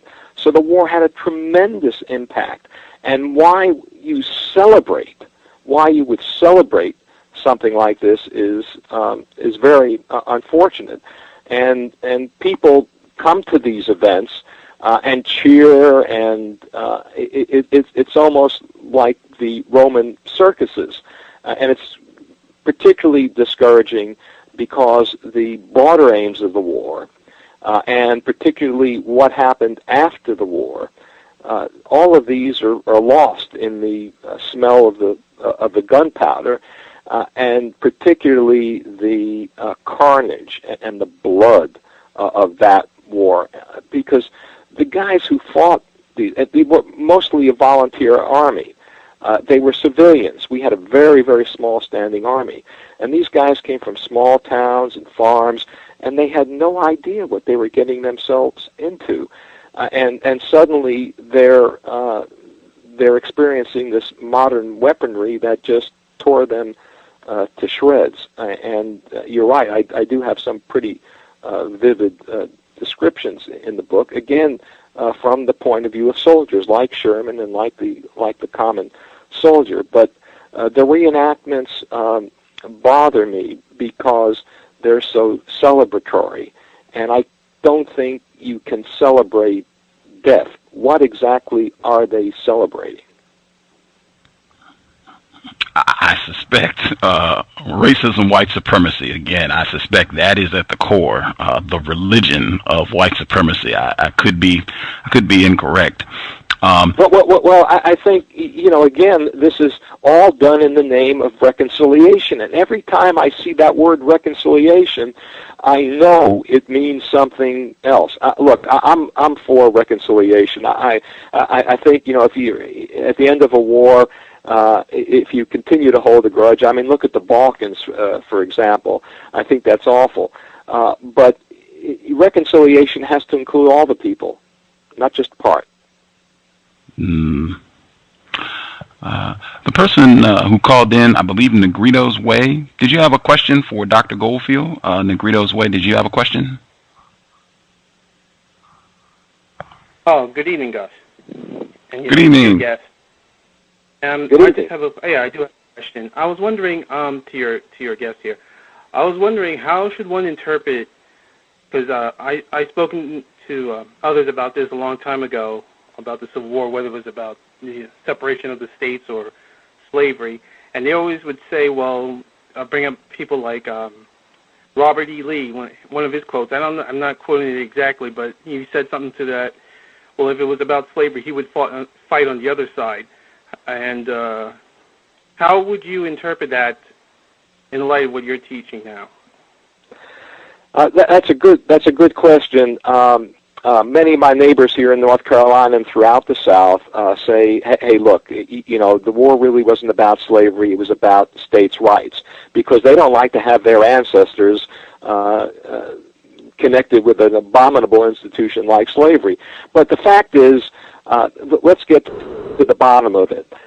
They say states' rights, but what they wanted was federal protection for the institution of slavery and federal guarantees to carry their property, because that's what slaves were, property, to the territories. And in the final analysis, the question that you need to ask is what state right was most important to the southern states? And that was the right to own and take slaves wherever they wanted. So it really comes down to a question of slavery. Some people say, well, economics caused the Civil War. Well, what was the bedrock of the Southern economy? Well, it was slavery. Without slavery, you wouldn't have had much of a Southern economy. So everywhere you look to try to pin the cause on anything else other than slavery not only defies logic, it also goes against to what Southerners at that time were saying. As I said earlier, unless they were all lying, the cause of the Civil War was slavery.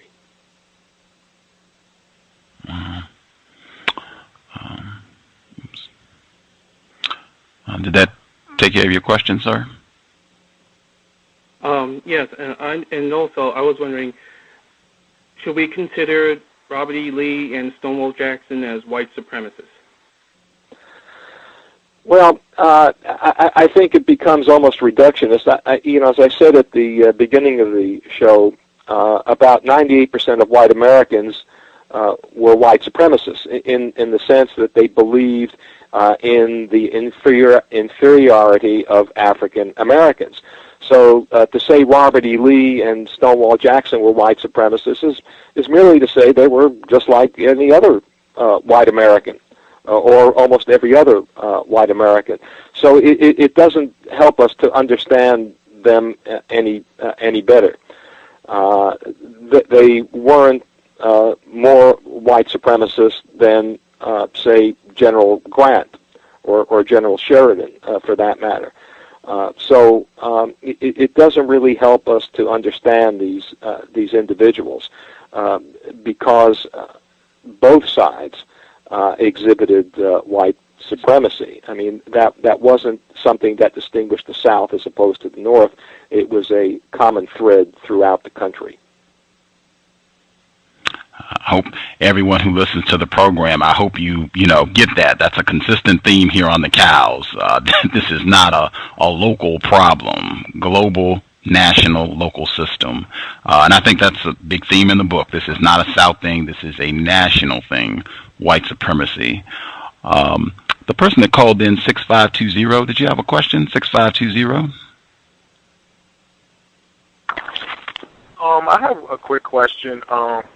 Question I have is, do white people have a code to never name names when asked who is a racist? Gus, could you repeat the question? It got a little garbled on my end. I think he said, do white people have a code to not give names when asked, I guess, to point out someone who is a racist? Was that the question, sir? Yes. Okay. Well, that's interesting because when you use code words, it means that the real word is unacceptable. But as you read passages from my book, there were very few code words used. They were pretty explicit in expressing their animosity. And this goes not only for African Americans, but toward the Irish as well. I quote a Philadelphia newspaper editor saying, well, the one way to solve the Irish problem is that we should exterminate all the Catholics. That's the way to solve it. So that's not a code word. That's pretty explicit. In our own time, of course, we use code words. We use the word the phrase law and order. We've used forced busing, and we've used other code words. You can usually pick them out. And after the war, the word reconciliation became another code word. So while it was explicit before and during the war, after the war, it became a little less okay to have that explicit racism. But nevertheless, the code words were there.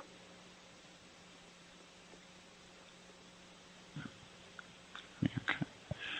Does that take care of your question, sir?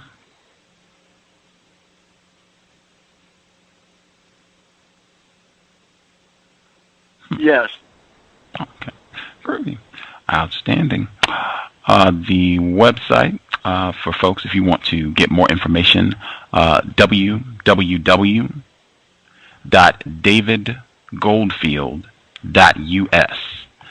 The book that we discussed today, again, America Aflame. Fantastic work. Tons of information on racism, white supremacy. Lots of books. I think I even left out one. What this cruel war was over. Soldiers, Slavery, and the Civil War. And that one's by Chandra Manning. Outstanding work. Just full of information. I mean, you really get to see racism, white supremacy as a religion and the brutality that white people have inflicted on black people and non-white people total. Lots of information on what happened to so-called Native Americans as well. Non-white total in Mexican non-white people as well. I mean, you really get to see just the savage conduct of white people in carrying out racism, white supremacy. Tons of great information. I appreciate you sharing a bit of your Thursday evening with us, Dr. Goldfield. Well, the pleasure was mine, Gus. I really enjoyed it. And thank you for your wonderful questions, and thank you to the listeners as well. For sure. Thank you so much, and we will speak with you again, sir. Okay, I hope so. Thank you, Gus. Take care. Bye. Bye-bye. Good evening. Context of White Supremacy.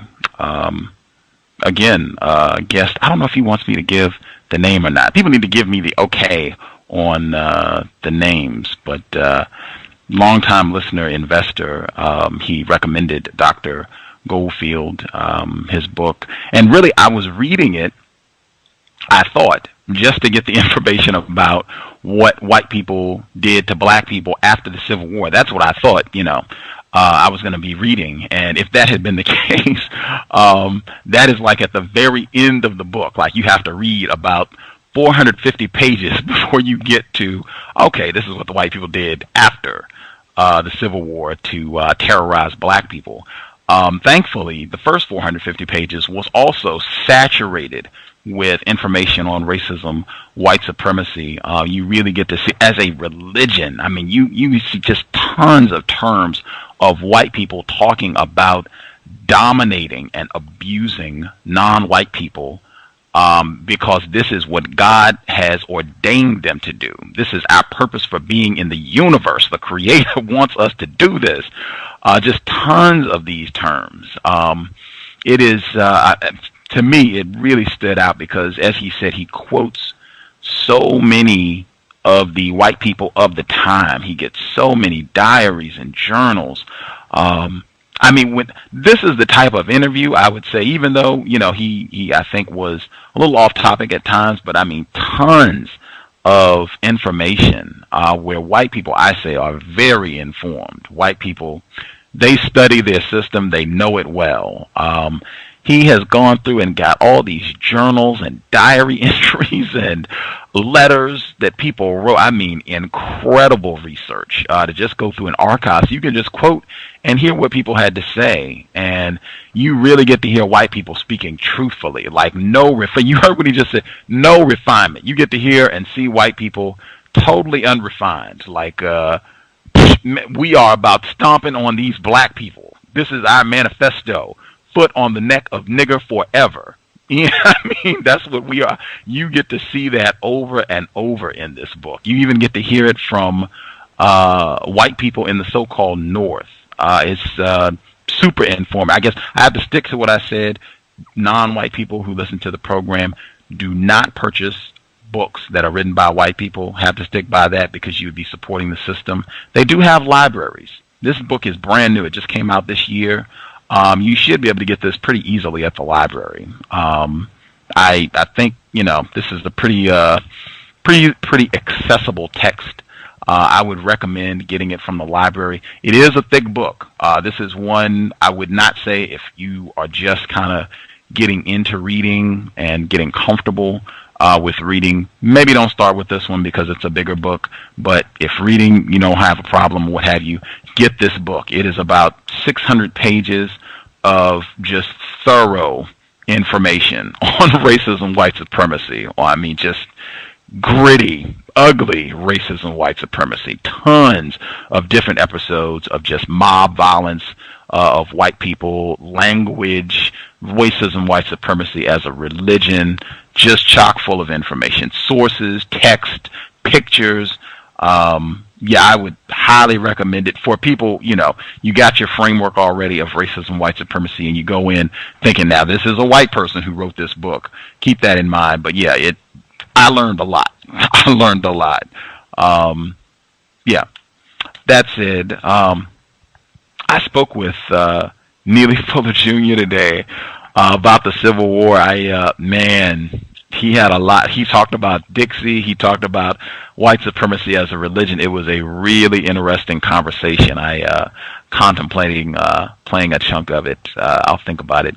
I will check in with folks on the phone lines to see if anybody has any thoughts they would like to share. If We're on, if you're on TalkShoe and you have comments or questions, *8 and I can get your line. It's kind of a lot of people, so I don't really want to open all the lines up. So press *8 if you have. The laziness, remember I said that before, back we used to have a lot more participation back when I was just opening up all the lines, but it's like pressing *8 is too much. Man, great spectators from the code book, great spectators.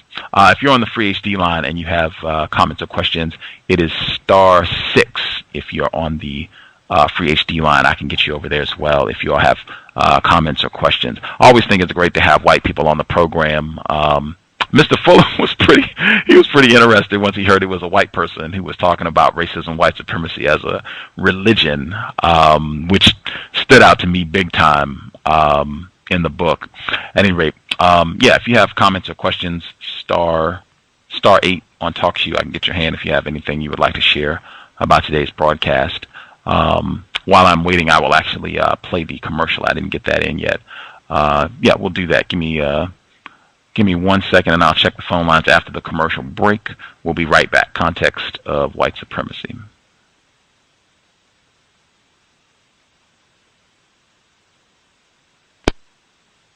RacismDaily.com, your number one source for global news reports on race, racism, and overt actions of white supremacy. From Asia to the Americas, to Europe, to Australia, to Africa, racism is not a thing of the past. It is our current reality. Be informed. Be globally informed. You should be the first to know. RacismDaily.com, RacismDaily.com, RacismDaily.com.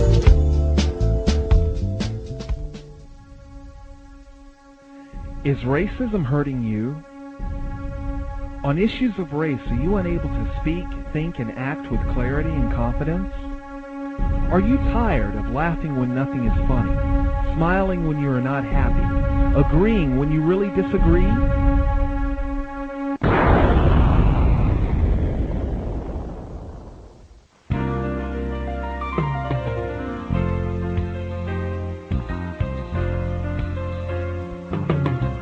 At counterracism.com, you can learn specific strategies and techniques to counter the behaviors of the people who practice racism in all areas of activity, using words correctly, following counter-racist logic, even counter-racist science projects designed to reveal what racism is, how it works, and how to counter it.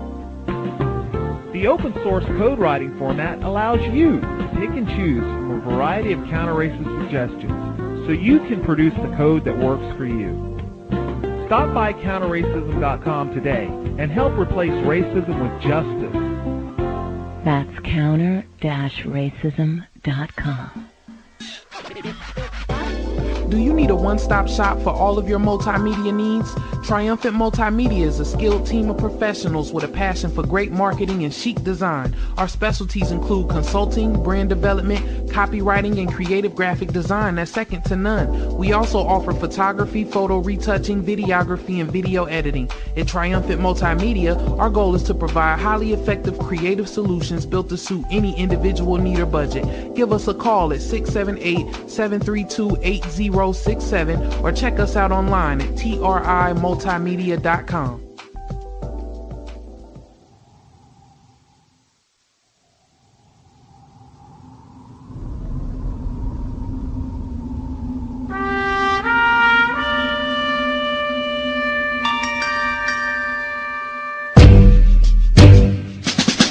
Hi everybody, welcome. This is Justice with the C.O.W.S radio program. If you want to learn about, understand, and counter racism, white supremacy, be sure not to miss a C.O.W.S episode. We keep them jammed-packed with constructive information to sharpen your use of words to help eliminate the system of racism, white supremacy, ASAP. Also, for more information on racism, white supremacy, and to invest in my counter-racist efforts, please visit my blog, justdojustice.blogspot.com.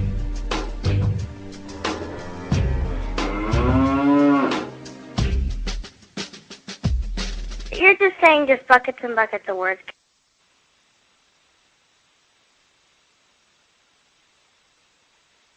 Context of White Supremacy. Groovy. Again, sorry if you're on TalkShoe and you have any comments.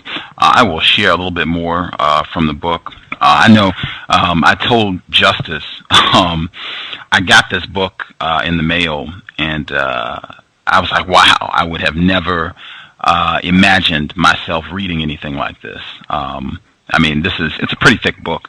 I would have never imagined reading anything like this. I don't know, maybe 5 years ago.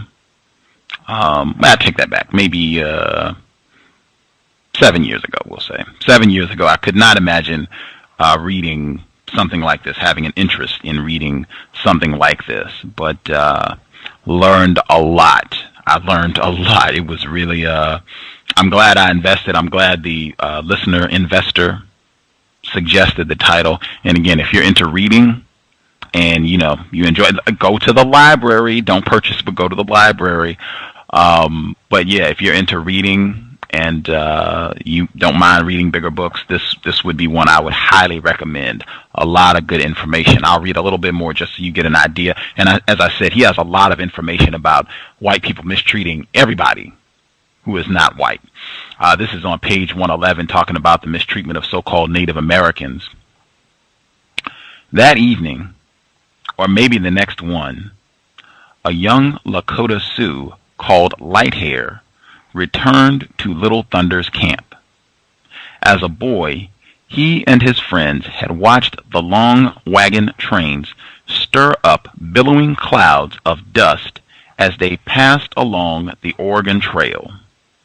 When the trains had reached the far horizon, the boys scampered down from their ridge and collected items discarded by the migrants as they lightened their load for the tougher journey ahead.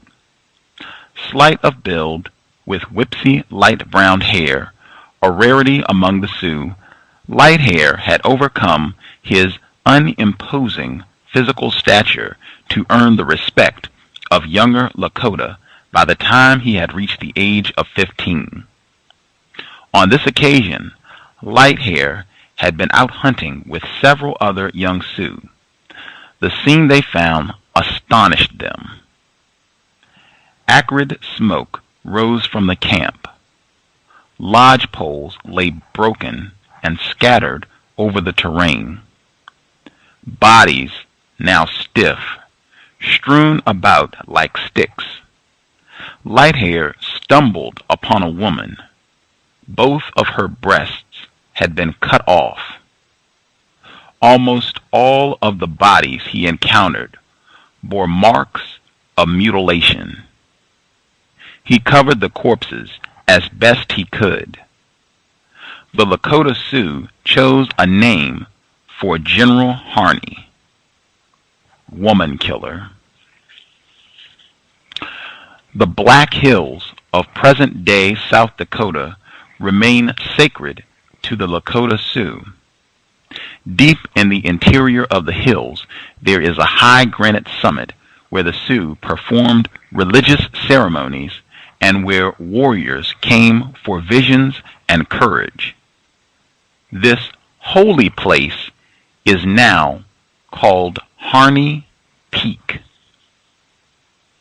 If you want an example of the satanic, deviant nature of the religion of white supremacy, this would be a great one.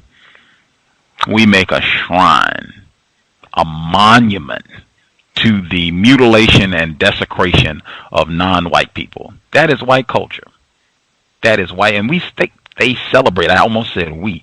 They celebrate this. That's the significance. That's the symbolism of the Washington Redskins. Why that means so much. The Cowboys and the Redskins, they like that. They enjoy that. The people on PBS even acknowledge that. Like white people have been about enjoying and reminiscing, killing non-white people pretty much since the end of the so-called war against the Native American terrorism against so-called Native American people. They have reminisced. Oh man, didn't we have fun killing those remember, used to cut off remember that? We cut off the breasts and stomped on them, left their children out to freeze. Oh, the good old days. white people.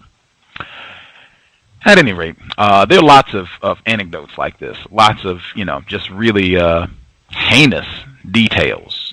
Mississippi, I almost feel compelled to read the passage. I'm going to do that. The passage on the white liners. I don't know if people have hands up yet or not, but the white liners, this is a group of white people in Mississippi, and they organized to terrorize black people after the Civil War. I'll see if I can find this passage here. Keep that in mind, the black person, Mr. Anderson, in Mississippi, where the white people said they were looking for a black person, a nigger, to victimize. The white liners, this is 497. 497. Make sure I give proper context. Okay, I read a little bit. Okay, leading right up to it. Okay. The New Orleans Leaguers overwhelmed the city's racially mixed metropolitan police force under the command of former Confederate General James B. Longstreet. I think he mentioned a bit about this on the program. Only the timely arrival of federal troops ordered to the scene by President Grant prevented the takeover attempt. The aftermath of the Battle of Liberty Place was not good for either Longstreet or President Grant. When Confederate-leaning historians wrote about the Civil War in future decades, the turncoat Longstreet appeared as the cause of every major defeat. In the more immediate future, Northerners denounced the use of military force to prop up a government many felt was illegitimate. The League was more successful in the Louisiana countryside in the weeks preceding the Democratic victory in the November 1874 election. League troops overthrew or murdered Republican officials in 8 parishes. The Democratic victory in Louisiana encouraged white paramilitarists in Mississippi. Blacks dominated the Warren County government headquartered in Vicksburg. The Whiteliners, as they called themselves, demanded the resignation of all black officials, including the sheriff, Peter Crosby, a black Union veteran. Republican Governor Adelbert Ames, a native of Maine, ordered the Whiteliners to disperse and granted Crosby's request to raise a protective militia to respond to future threats. Ames, a hero at Gettysburg, settled in Mississippi because of a deep commitment to the freedmen. As part of that desire, he hoped to remake Mississippi as a modern state, much in the image of his native Maine. Almost from the beginning of his administration, however, internal disputes among the state's Republicans and political pressure and violence from Democrats undermined his progressive agenda. Ames ran one of the most honest administrations in the South, yet Democrats constantly charged him and his colleagues with corruption. No charges were ever filed, but the Democrats understood that mere accusations played sympathetically in the North. Peter Crosby, black male, Peter Crosby's efforts to gather a militia force were too successful. This is black males getting arms. An army of several hundred armed black males marched in 3 columns from the surrounding countryside to Vicksburg, Mississippi. Whites responded to the challenge, firing on the militia and terrorizing blacks in the city and county over the next 10 days. Among the victims were a black Presbyterian minister and several of his congregants kneeling in prayer. I'll back up and read that again. Among the victims were a black Presbyterian minister and several of his congregants kneeling in prayer. Whiteliners killed at least 29 blacks and wounded countless more. Democrats gained control of the county government. The Vicksburg, Mississippi incident was a rehearsal for Democratic victories in statewide elections in 1875. The Birmingham News cheered on the Mississippi Whiteliners and the popular Darwinian rhetoric of the time. We intend to beat the Negro in the battle of life, and defeat means one thing, and this is in all capital letters and in quotes: extermination. This was printed in the newspaper. I'll read the quote again because the entire line. This was printed in the newspaper. We intend to beat the Negro in the battle of life, and defeat means one thing: extermination. Oh, I wish I was in the land of cotton. Oh, times there are not forgotten. Look away, look away, look away, Dixieland. Other news tonight, the family of a man found hanging in a tree in the Mississippi Delta is calling for a federal investigation into his death. Relatives of 26-year-old Frederick Jermaine Carter and their attorney were joined by the Mississippi NAACP this morning in Jackson. Family members dispute claims by authorities that Carter committed suicide. That is, they say they have evidence he was murdered. Carter was found hanging in a tree December 3rd in a field near Greenwood. The FBI assisted the LaFleur County Sheriff's Department with the investigation and found no evidence of murder. Investigation to ensure that there is a legitimate full investigation that's taking place. At that time, we will provide whatever information that the Carter family and their attorney have gathered up to this point to ensure that individuals who are doing the investigation have all the documentation information needed to come to a clear conclusion. Now, Sheriff Ricky Banks says Carter had attempted suicide before. The family acknowledges he did have a history of mental problems. There has been no official ruling in Carter's death. Way down south in Dixie.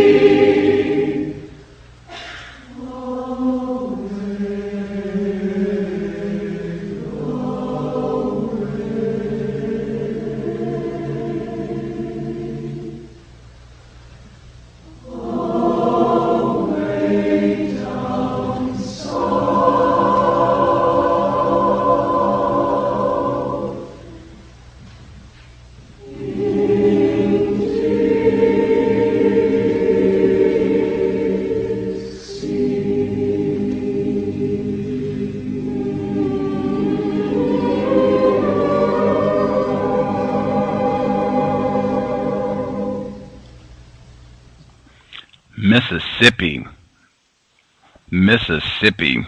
That was one thing. I didn't do that. What he said, I had Frederick Jermaine Carter in mind when I was reading about the Whiteliners in Mississippi in 1875.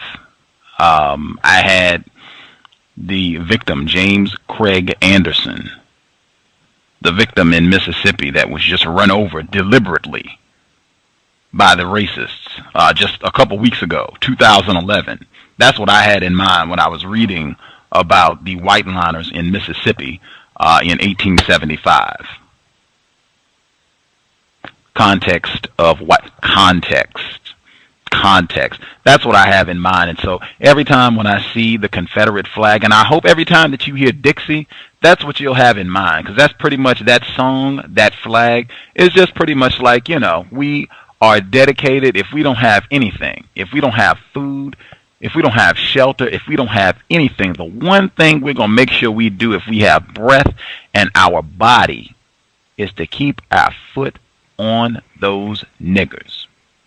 That's what that song, I mean, that's the essence of that song, that flag. That is, I mean, the religion of white supremacy. I mean, that stands out huge in this book. That's what I learned. That's what I think. I've never heard myself in my mind saying, I hate white people more than when I read this book. Like seeing just all the stuff that I've read. I mean, we didn't even touch everything. It's 600 pages of this. White people in the South, the conclusion of the Civil War, the South is in ruins. Like they have ripped up the railroads, burned and eaten their corn, stolen. I mean, the South is in ruins. Burned down Atlanta, burned down Charleston, South Carolina. White people have nothing. And the only thing that they can think about, I'm going to cut that nigger's throat. That's the only thing they can think about. I mean, that is like, this gave me a whole different understanding of who was on the other side of the chessboard. Really decreased the little whitey inside me too. Like I felt, like I just said, I never in my mind have I said that more reading this book. I hate white people. I hate white people. Just their total dedication. Like I have a whole new appreciation for what dedication means. Dedication to keeping their foot on niggers forever. Unless I see hands, I will read. I found this online recently. We're about to do another program on Mark Twain. I did get Pudd'nhead Wilson. Mark Twain is in this book all over the place. His comments on the so-called Civil War and black people in general, he's all over the place in this book. But yeah, we're going to do another broadcast on Mark Twain. I'll see if we can get Pam back. She was on the program the first time we did Mark Twain. This time we can do Pudd'nhead Wilson, Cowbell Ring. But Mark Twain, he has written quite a few things that are related to the system of white supremacy. This is a report on lynching. I'm trying to remember where I got this. Oh, I got this from Dick Gregory. Dick Gregory's visit to the program. He was talking about Mark Twain and his dedication to fighting against racism, white supremacy, and he talked about an essay that Mark Twain wrote on a lynching that occurred, and I found it online, and I thought I would read it. It's a little lengthy, but I think I can manage. I'll read this and I'll double check to see if we have any hands or not. People are calling in. More people are calling in, but no one has a hand. Spectator. Since I don't see hands, I'll read this, and yeah, if I don't see any hands, then we can call it a program. We will be back. Most likely there will be a program in between, but the next scheduled program is this Sunday. That would be Sunday, July 17th. Octavia Butler's Kindred. I would ring my cowbell, but I had to move pages. Octavia Butler is a black female. She's written a ton of fiction, science fiction to be specific. Kindred, very popular. I think it's her most popular work.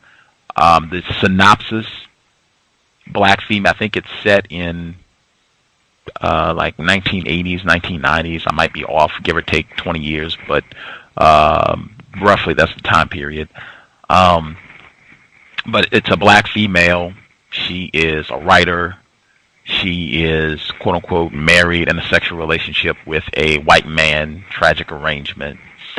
She is somehow transported back in time to slavery in Maryland, I think. And she comes in contact with a little white child. His name is Rufus, and she is there for a little bit of time. She comes back. She's with her white husband. She tells him about the experience, and she's a little scared. And then she goes back in time again, and it keeps happening where she keeps going back in time. Each time that she goes back in time, she is there for longer and longer. So first time she's there for maybe 5 minutes. Next time she's there for like a day. Next time she's there for like a week. The next time she's there for like, I don't know, a couple months. So she's having to actually survive on a plantation. Really interesting story. Reveals a lot about racism, white supremacy. That sex thing, cowbells all over the place. at the pinnacle, cowbells all over the place. And I say, keep in mind, Mark Twain. This has the feel of Huckleberry Finn. The first time I read this book, first couple times I read this book, I didn't think that. I didn't have Huckleberry Finn in mind, but it totally is the quote-unquote adult black person with the white child, and the dynamic of white domination still playing out. White child, quote-unquote adult black male, and you still see, this is what domination looks like. So yeah, that'll be this Sunday. Listeners had requested that. I believe when we were talking about Mark Twain and Huckleberry Finn, they requested that, so it'll be Sunday evening. Program time will be 8 p.m. Eastern, 7 p.m. Central, and 5 p.m. Pacific. I can offer my thoughts, but it would be great if we have people who actually read. We can make it like a book club. People actually read the book and can share their thoughts, how it relates to racism, white supremacy, why this book is so popular. I know a lot. I think this is her most popular work, I think. I know I can share one tidbit. Yellow Manny, he did a report on this book in school as he was becoming more informed about white supremacy, and he did some digging, and apparently Octavia Butler, in writing this story, she was attempting at first to make the main character a black male, not a black female, and she said she could not construct this story with the main character being a black male, because she said there is no way that a black male would be able to go back in time and survive. She said it was not going to be possible. She said there was no way she could write it with him living. And so she had to change it and make it a black female. And I thought that revealed a lot about the system of white supremacy. But at any rate, that'll be this Sunday. I am looking forward to it. So come prepared. Read the book, and come prepared to participate and not spectate. Okie doke. Mark Twain. I keep moving off the page. Okay. This report is titled "The United States of Lyncherdom." Mark Twain wrote this essay in the summer of 1901 in reaction to a newspaper account of the Missouri lynching he mentions at the start. He even thought of using it as the introduction to a subscription book history of lynching in America. He decided, however, not to publish it at all, and told his publisher that if he went ahead with the book on lynching, I shouldn't have even half a friend left down there in the South after it issued from the press, in quotes. The essay was published 13 years after his death by Albert Bigelow Paine in Europe and elsewhere. Actual start of the essay. And so Missouri has fallen, that great state. Certain of her children have joined the lynchers, and the smirch is upon the rest of us. That handful of her children have given us a character and labeled us with a name. And to the dwellers in the four quarters of the earth, we are lynchers, now and ever shall be. For the world will never stop and think. It never does. It is not its way. Its way is to generalize from a single sample.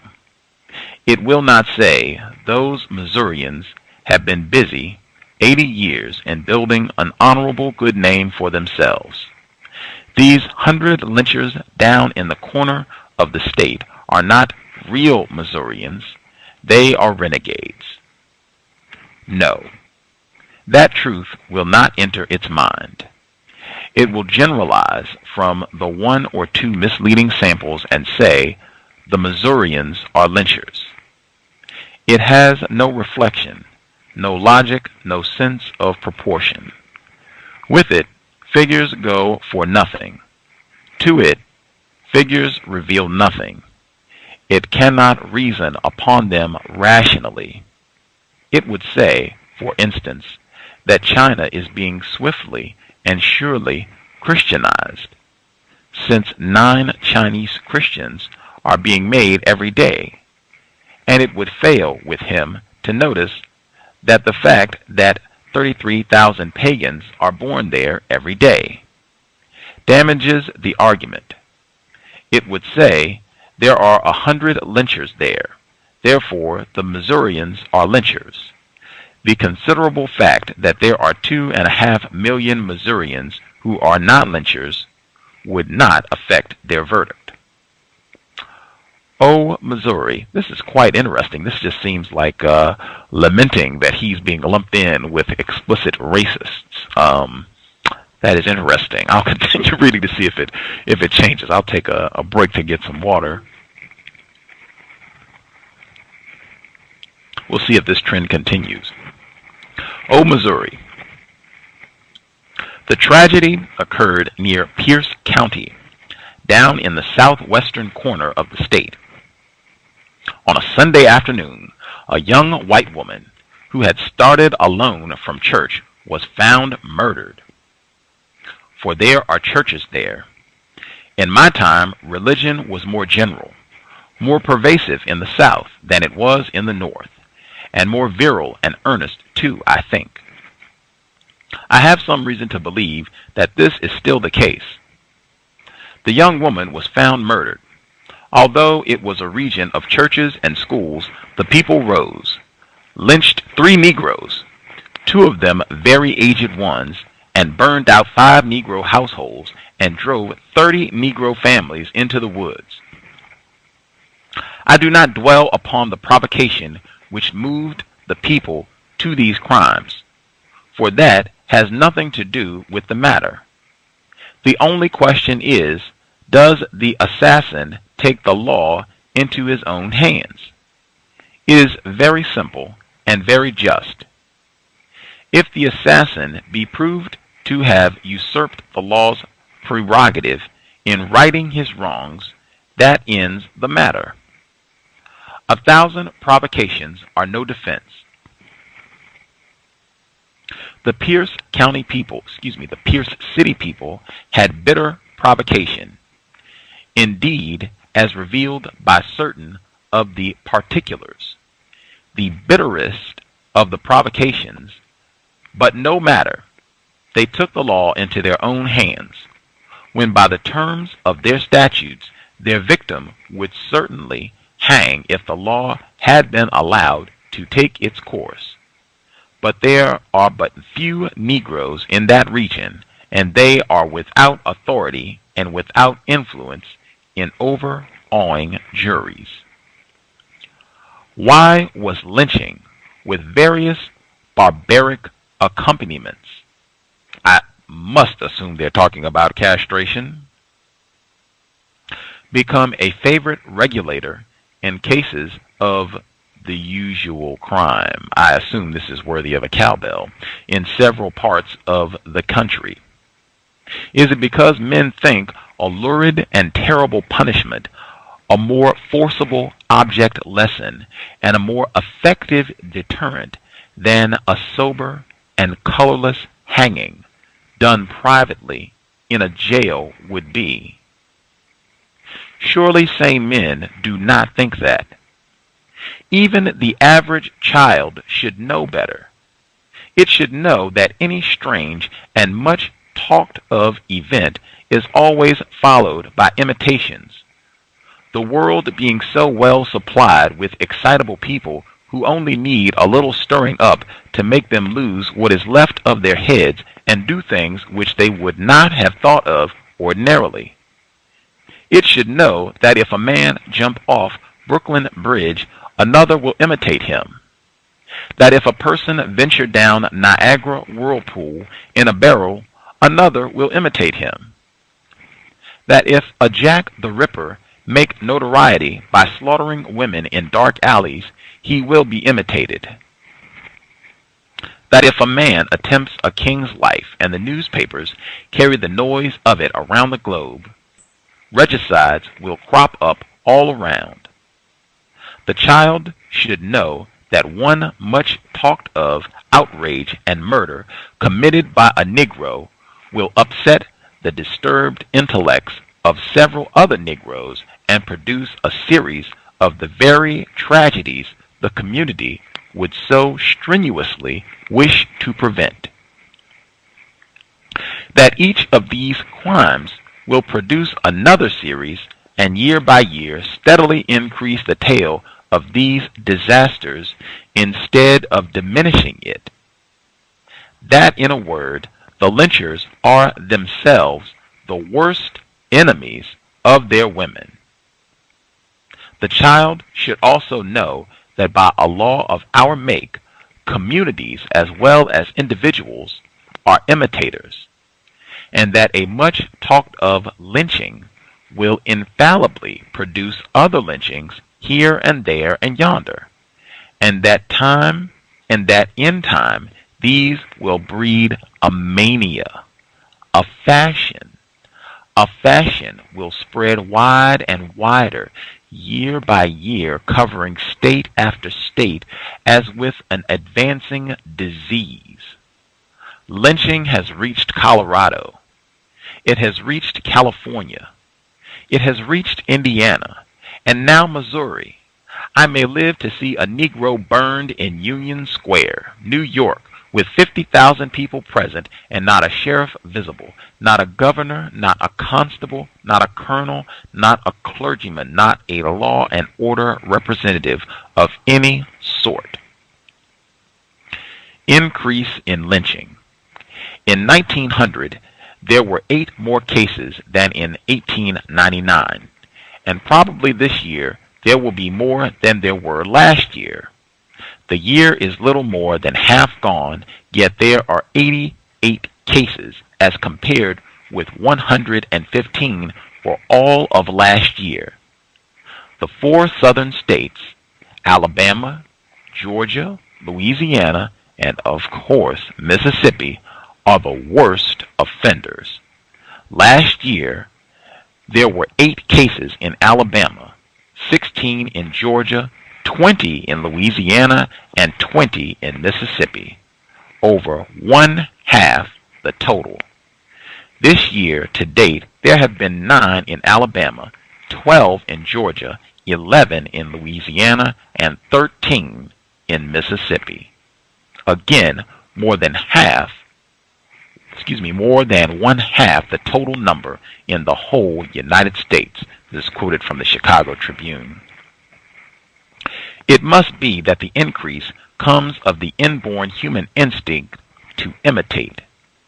That and man's commonest weakness, his aversion to being unpleasantly conspicuous, pointed at, shunned as being on the unpopular side. Its other name is moral cowardice, and is the commanding feature of the makeup of 9,999 men in the 10,000. I am not offering this as a discovery. Privately, the dullest of us knows it to be true.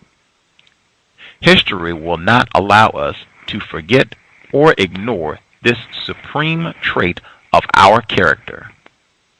It persistently and sardonically reminds us that from the beginning of the world, no revolt against a public infamy or oppression has ever been begun but by the one daring man in the 10,000.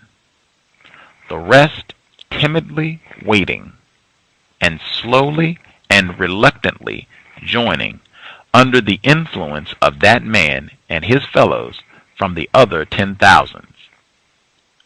The abolitionists remember.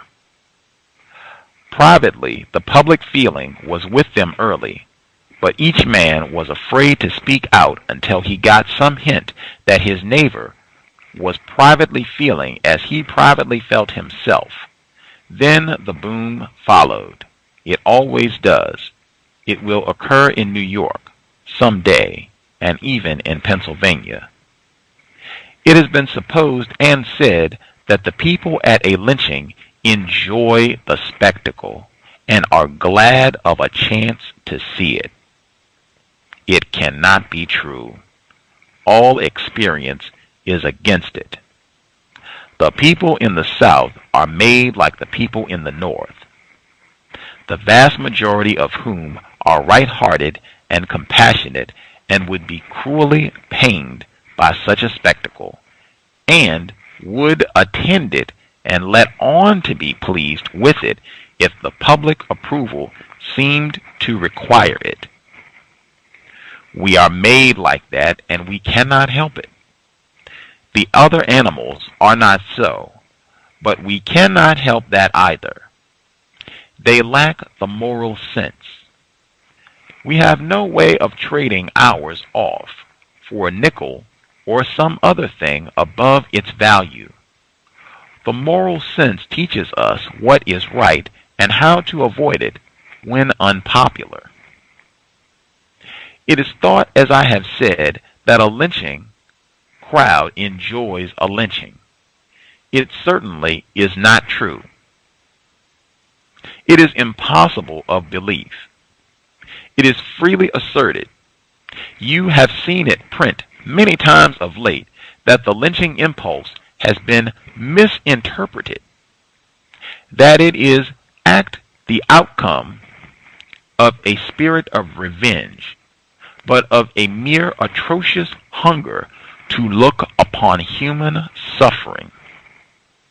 If that were so, the crowds that saw the Windsor Hotel burn down would have enjoyed the horrors that fell under their eyes. Did they? No one will think that of them. No one will make that charge. Many risked their lives to save men and women who were in peril. Many risked their lives to save the men and women who were in peril. Why did they do that? Because none would disapprove. There was no restraint. They could follow their natural impulse. Why does a crowd of the same kind of people in Texas, Colorado, Indiana, stand by, smitten to the heart, and miserable, and by ostentatious outward signs pretend to enjoy a lynching? Why does it lift no hand or voice in protest? Only because it would be unpopular to do it. I think each man is afraid of his neighbor's disapproval, a thing which, to the general run of the race, is more dreaded than wounds and death. When there is to be a lynching, the people hitch up and come miles to see it, bringing their wives and children. Really? To see it? No. They come only because they are afraid to stay at home, lest it be noticed and offensively commented upon. We may believe this, for we all know how we feel about such spectacles. Also, how would we act under the like pressure?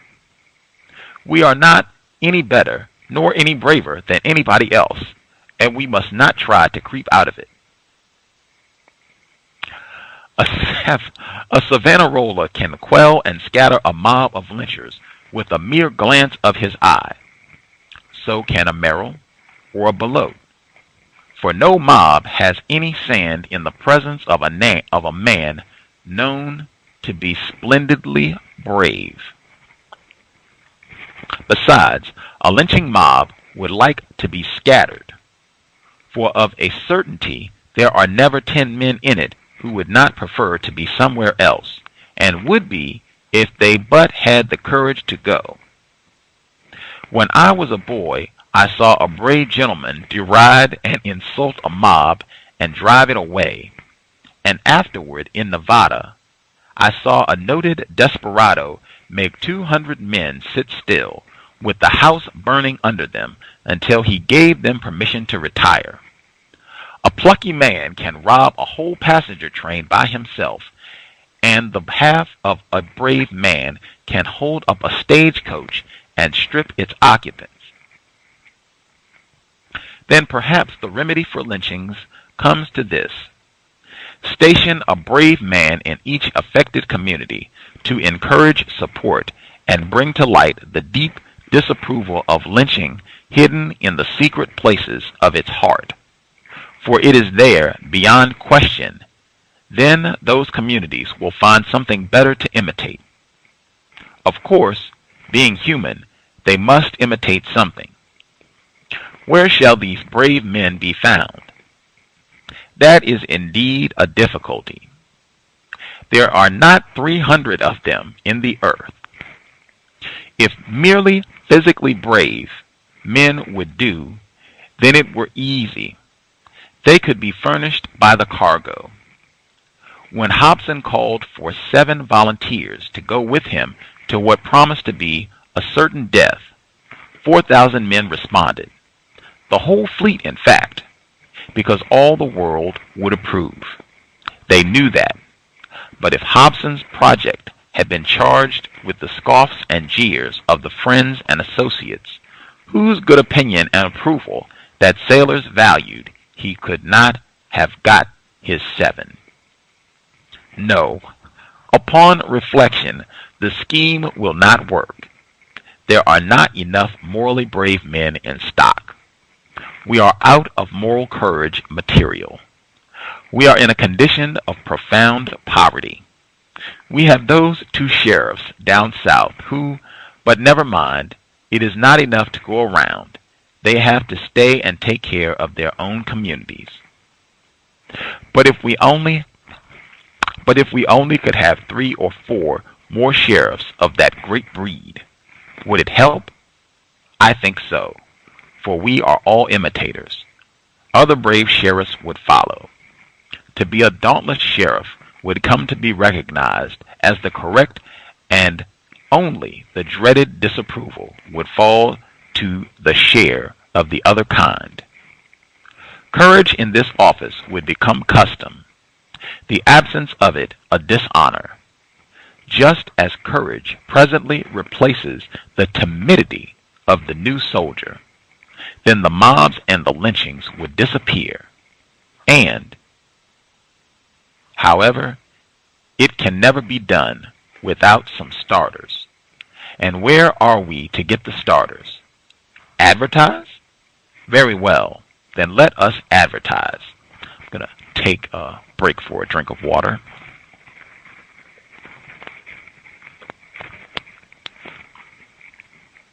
Okay, almost done. I've been snickering throughout. I'll tell you why I'm snickering. In the meantime, there's another plan.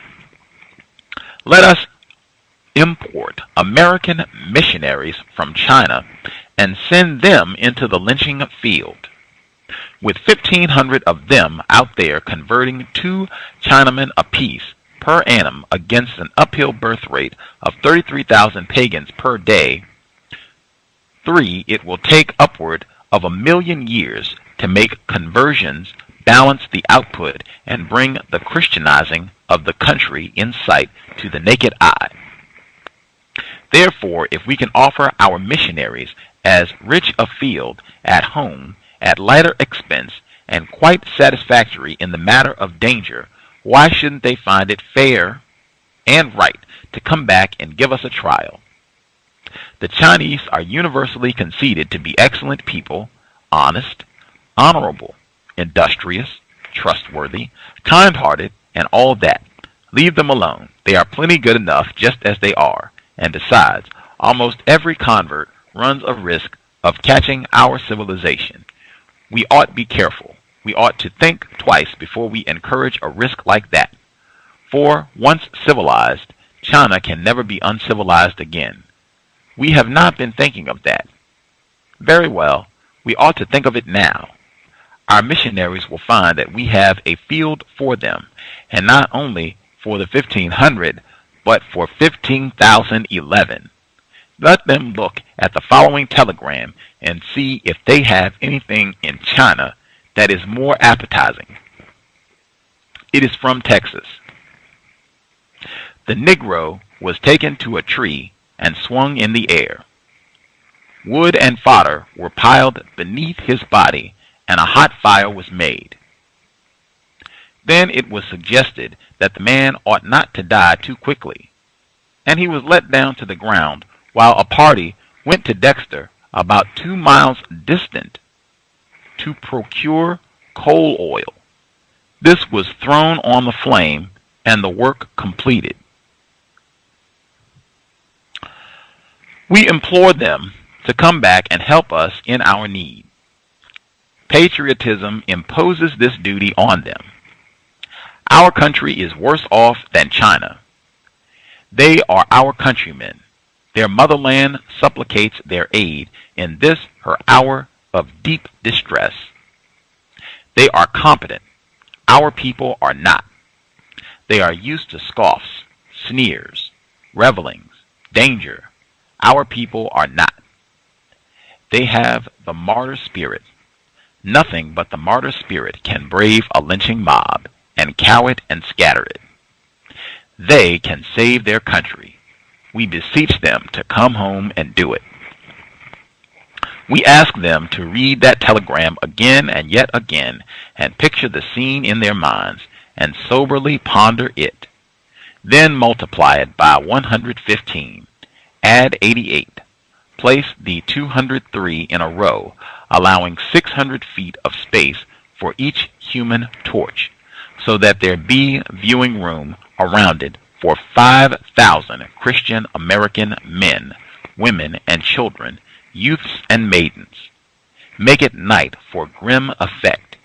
Have the show in a gradually rising plane, and let the course of the stakes be uphill.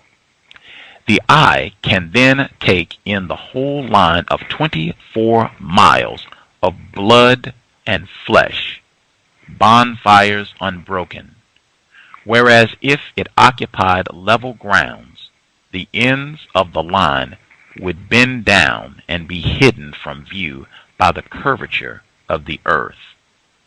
All being ready now, and the darkness opaque, the stillness impressive, for there should be no sound but the soft moaning of the night wind and the muffled sobbing of the sacrifices. Let all the far stretch of kerosened piers be touched off simultaneously, and the glare and the shrieks and the agonies burst heavenward to the throne. There are more than 1,000,000 persons present. The light from the fires flushes into vague outlines against the night the spires of 5,000 churches. O kind missionary, O compassionate missionary, leave China. Come home and convert these Christians. I believe that if anything can stop this epidemic of bloody insanities, it is martial personalities that can face mobs without flinching. And as such, personalities are developed only by familiarity with danger and by training and seasoning which come of resisting it. The likeliest place to find them must be among the missionaries who have been under tuition in China during the past year or two. We have abundance of work for them, and for hundreds and thousands more, and the field is daily growing and spreading. Shall we find them? We can try. In 75 million there must be other Merrills and Belotes, and it is the law of our make that each example shall wake up drowsing chevaliers of the same great knighthood and bring them to the front. This is, again, the essay, The United States of Lyncherdom. This essay was not published until 13 years after Mark Twain died. That was part of why I was chuckling as I was reading it. And I was thinking, this reminds me of Timothy Don't Drink the Kool-Aid. Timothy Wise, like buckets and buckets and buckets and buckets of words. Like, this is embarrassing. I did learn some things. Kind of interesting the way he was talking about white people, and just basically saying that white people, some white people might think that this is not correct treatment, but they are not willing to, risk anything to step out and save black people, which, I mean, that is of no consequence. That's what I was thinking, like, who cares? Like, all these words for something that wasn't even published until 13 years after he died. Like, who cares? I'm supposed to jump up and down over this? I mean, anyway. Yeah, if you want to check it out, The United States of Lyncherdom. Apparently he wrote this essay in 1901. Mark Twain. We'll be doing Pudd'nhead Wilson soon. You can check out for that. I actually wanted to read to conclude things with a final passage from the book, but I will check the lines. I don't really see any hands. Looks like people are just content to listen. I was going to give the final word from the book, where our guest for today's program, Dr. Goldfield, he talked about, he presented a passage that just contradicts totally what Mr. Twain had to say about white people. Maybe they don't enjoy this. That's crazy. They're just, they're just there. It's peer pressure. They don't really want to be there. They would be afraid not to go. Maybe they would get in trouble or feel, that white people might say something bad about them if a lynching went down and they were not there to testify to the suffering of a black person. I'll see if I can find the passage I'd like to read from the book. If I can find it quickly, I'll share. If not, we can conclude. And again, I'll tell folks, make sure you Kindred, Octavia Butler, we're reading it this Sunday to talk about it on the program. I think it's reveals a lot about racism, white supremacy. I know folks have requested that we discuss this book before, and this Sunday we'll be doing it. The program will be 8 p.m. Eastern, 5 p.m. Pacific. Let's see. Looking at my notes here, 7. The passage, there's so many of these different passages that they have of white people attacking black people and the reestablishment of racism, white supremacy at the conclusion of the Civil War. I want to see if I can find one of these passages to share. It's basically white people celebrating after they've participated in brutalizing some black people. Let's see if I can track it down. Let's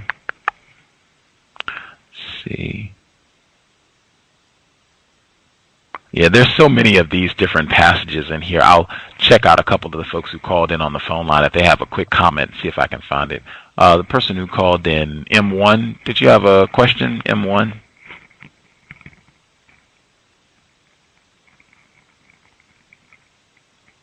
Person who dialed in with the handle M1, did you have a quick question or comment? Negrito's Way, your line is open as well. Did you have a question or comment, either of you? Can you hear me? Yes. Can you hear me? Yes. Yes, I immediately thought of Timothy, not only the buckets and buckets of words, but the fact that these abolitionists were saying how they're anti-slavery, but didn't particularly care for the slaves. I immediately thought of anti-racist, but racist at the same time.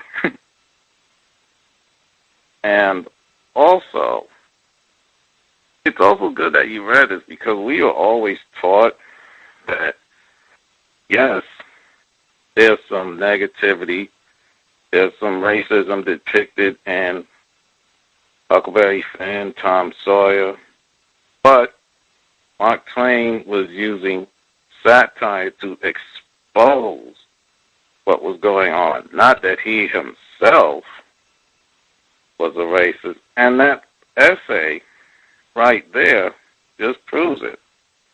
The fact that he begins with saying if he was to publish this, he would lose all of his friends, but yet asks, where are the brave people to stand up? Total contradiction, but just wanted to make that point. That was not lost on me. Like, all these buckets and buckets of words about where is someone courageous, where, and it's like, well, obviously not you. I mean, it's just like this is pretty pathetic. Yeah, it reminded me of Timothy and the anti-racist gang. I'm glad you pointed that out, sir. I appreciate you acknowledging my point. But man, just the idea that this, that what we had to go through and are still going through, and also the other he's basically, when he says, oh, they can't stay home because then they will look like they are afraid. But if they come, they go, but they're not really enjoying it because they just don't want to look bad. But if they stay home, they will also look bad. So essentially, what is the point? I mean, he's trying to have it beyond both ways, as far as I'm concerned. And the fact that they have Chinese, they have missionaries. No, law enforcement, if they were proper, would do their job, because in all those instances, you remember, whenever black folks were able to rise up, the other law enforcement agencies somehow were able to respond to this. Like the Texas Rangers that stopped the clash between the blacks and the whites, but didn't stop those 3 men from being lynched. Robert Williams, the FBI not doing anything, stopped the whites that were assaulting black women, other black people, but yet ran him out the country in order to defend himself. The Deacons of Defense, same story. Black Panthers, same story. And any black group. So, you don't need missionaries. Just need sane white law enforcement officials to do their job correctly.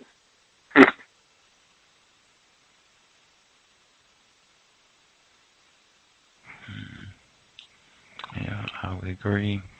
Let's see, the person, Negrito's Way, did you have a question or comment, sir? Oh, no, not at this time. Oh, well, yeah, Gus. For some reason, I'm not able to get onto your talk show for some reason. I don't know if anyone had any problems or... The talk show, do you mean you weren't able... Try to sign on to your show on talk show was a little bit difficult. I just want to know if anyone else had any problems with that. That's interesting. I have myself had difficulties from time to time signing in, so it might be racist interference. I highly suspect that. I can get on the other websites, but I just can't get on talk. That was just your particular program. I had to go in, wow. Your program. I would suggest contacting the white people that talk to you about that to see if they have an explanation, and anyone else out there. I would recommend that. Let them know that there are problems and at least see if they have a logical, plausible explanation and any suggestions to help solve that problem. If it happens again, I've had that problem as well, and I've contacted them. And I used to do this with Blog Talk too, same thing. Contact, at least inquire and see what they say. But please let me know if you have those problems. I do think it is consistent. Other people have told me that they've had strange problems as well, where they can access their other web pages, but they can't access the specific cows page on TalkShoe, or they can't listen on the phone, or something strange, suspicious. Again, the problem is white people, and thank you for sharing, sir. I can't track down the specific quote that I wanted to. Again, there's so many in the book, but basically it was white people rejoicing. They had went out on a raid to harm black people, and you had white people saying that they had such a good time. This was so much fun, which contradicts what Mr. Twain just shared, but it was exactly what the guest said. Either you take them at their word and the photographs that these people enjoyed this, or you say that they're all lying. Now, white people do lie a lot. white people do lie a lot, but to say that all the white people who have remarked about their enjoyment of lynching, if we remember the character Mac from Flames After Midnight, Monty Akers, and him saying it was the highlight of his life, castrating a black male, either we can say that they're all lying, all of these folks are lying, or we can take them at their word. They enjoyed it. This was fun. Best thing in the world, hanging a black person. Lynching, castrating niggers. Best thing ever. I'll leave it to you. The essay again, Mark Twain, The United States of Lyncherdom, written in 1901. The book we discussed today, Flames After Midnight, How the Civil War Created a Nation. I think very constructive, 600 pages of really gruesome details. The Religion of White Supremacy. We'll be back, scheduled broadcast. Next scheduled broadcast is Sunday, July 17th. I suspect we'll be back before then. Thank you for listening in. The wish list, Amazon.com. It's under Gus T Renegade. Invest if you think the program is constructive. And thank you for listening in. Cows, signing out.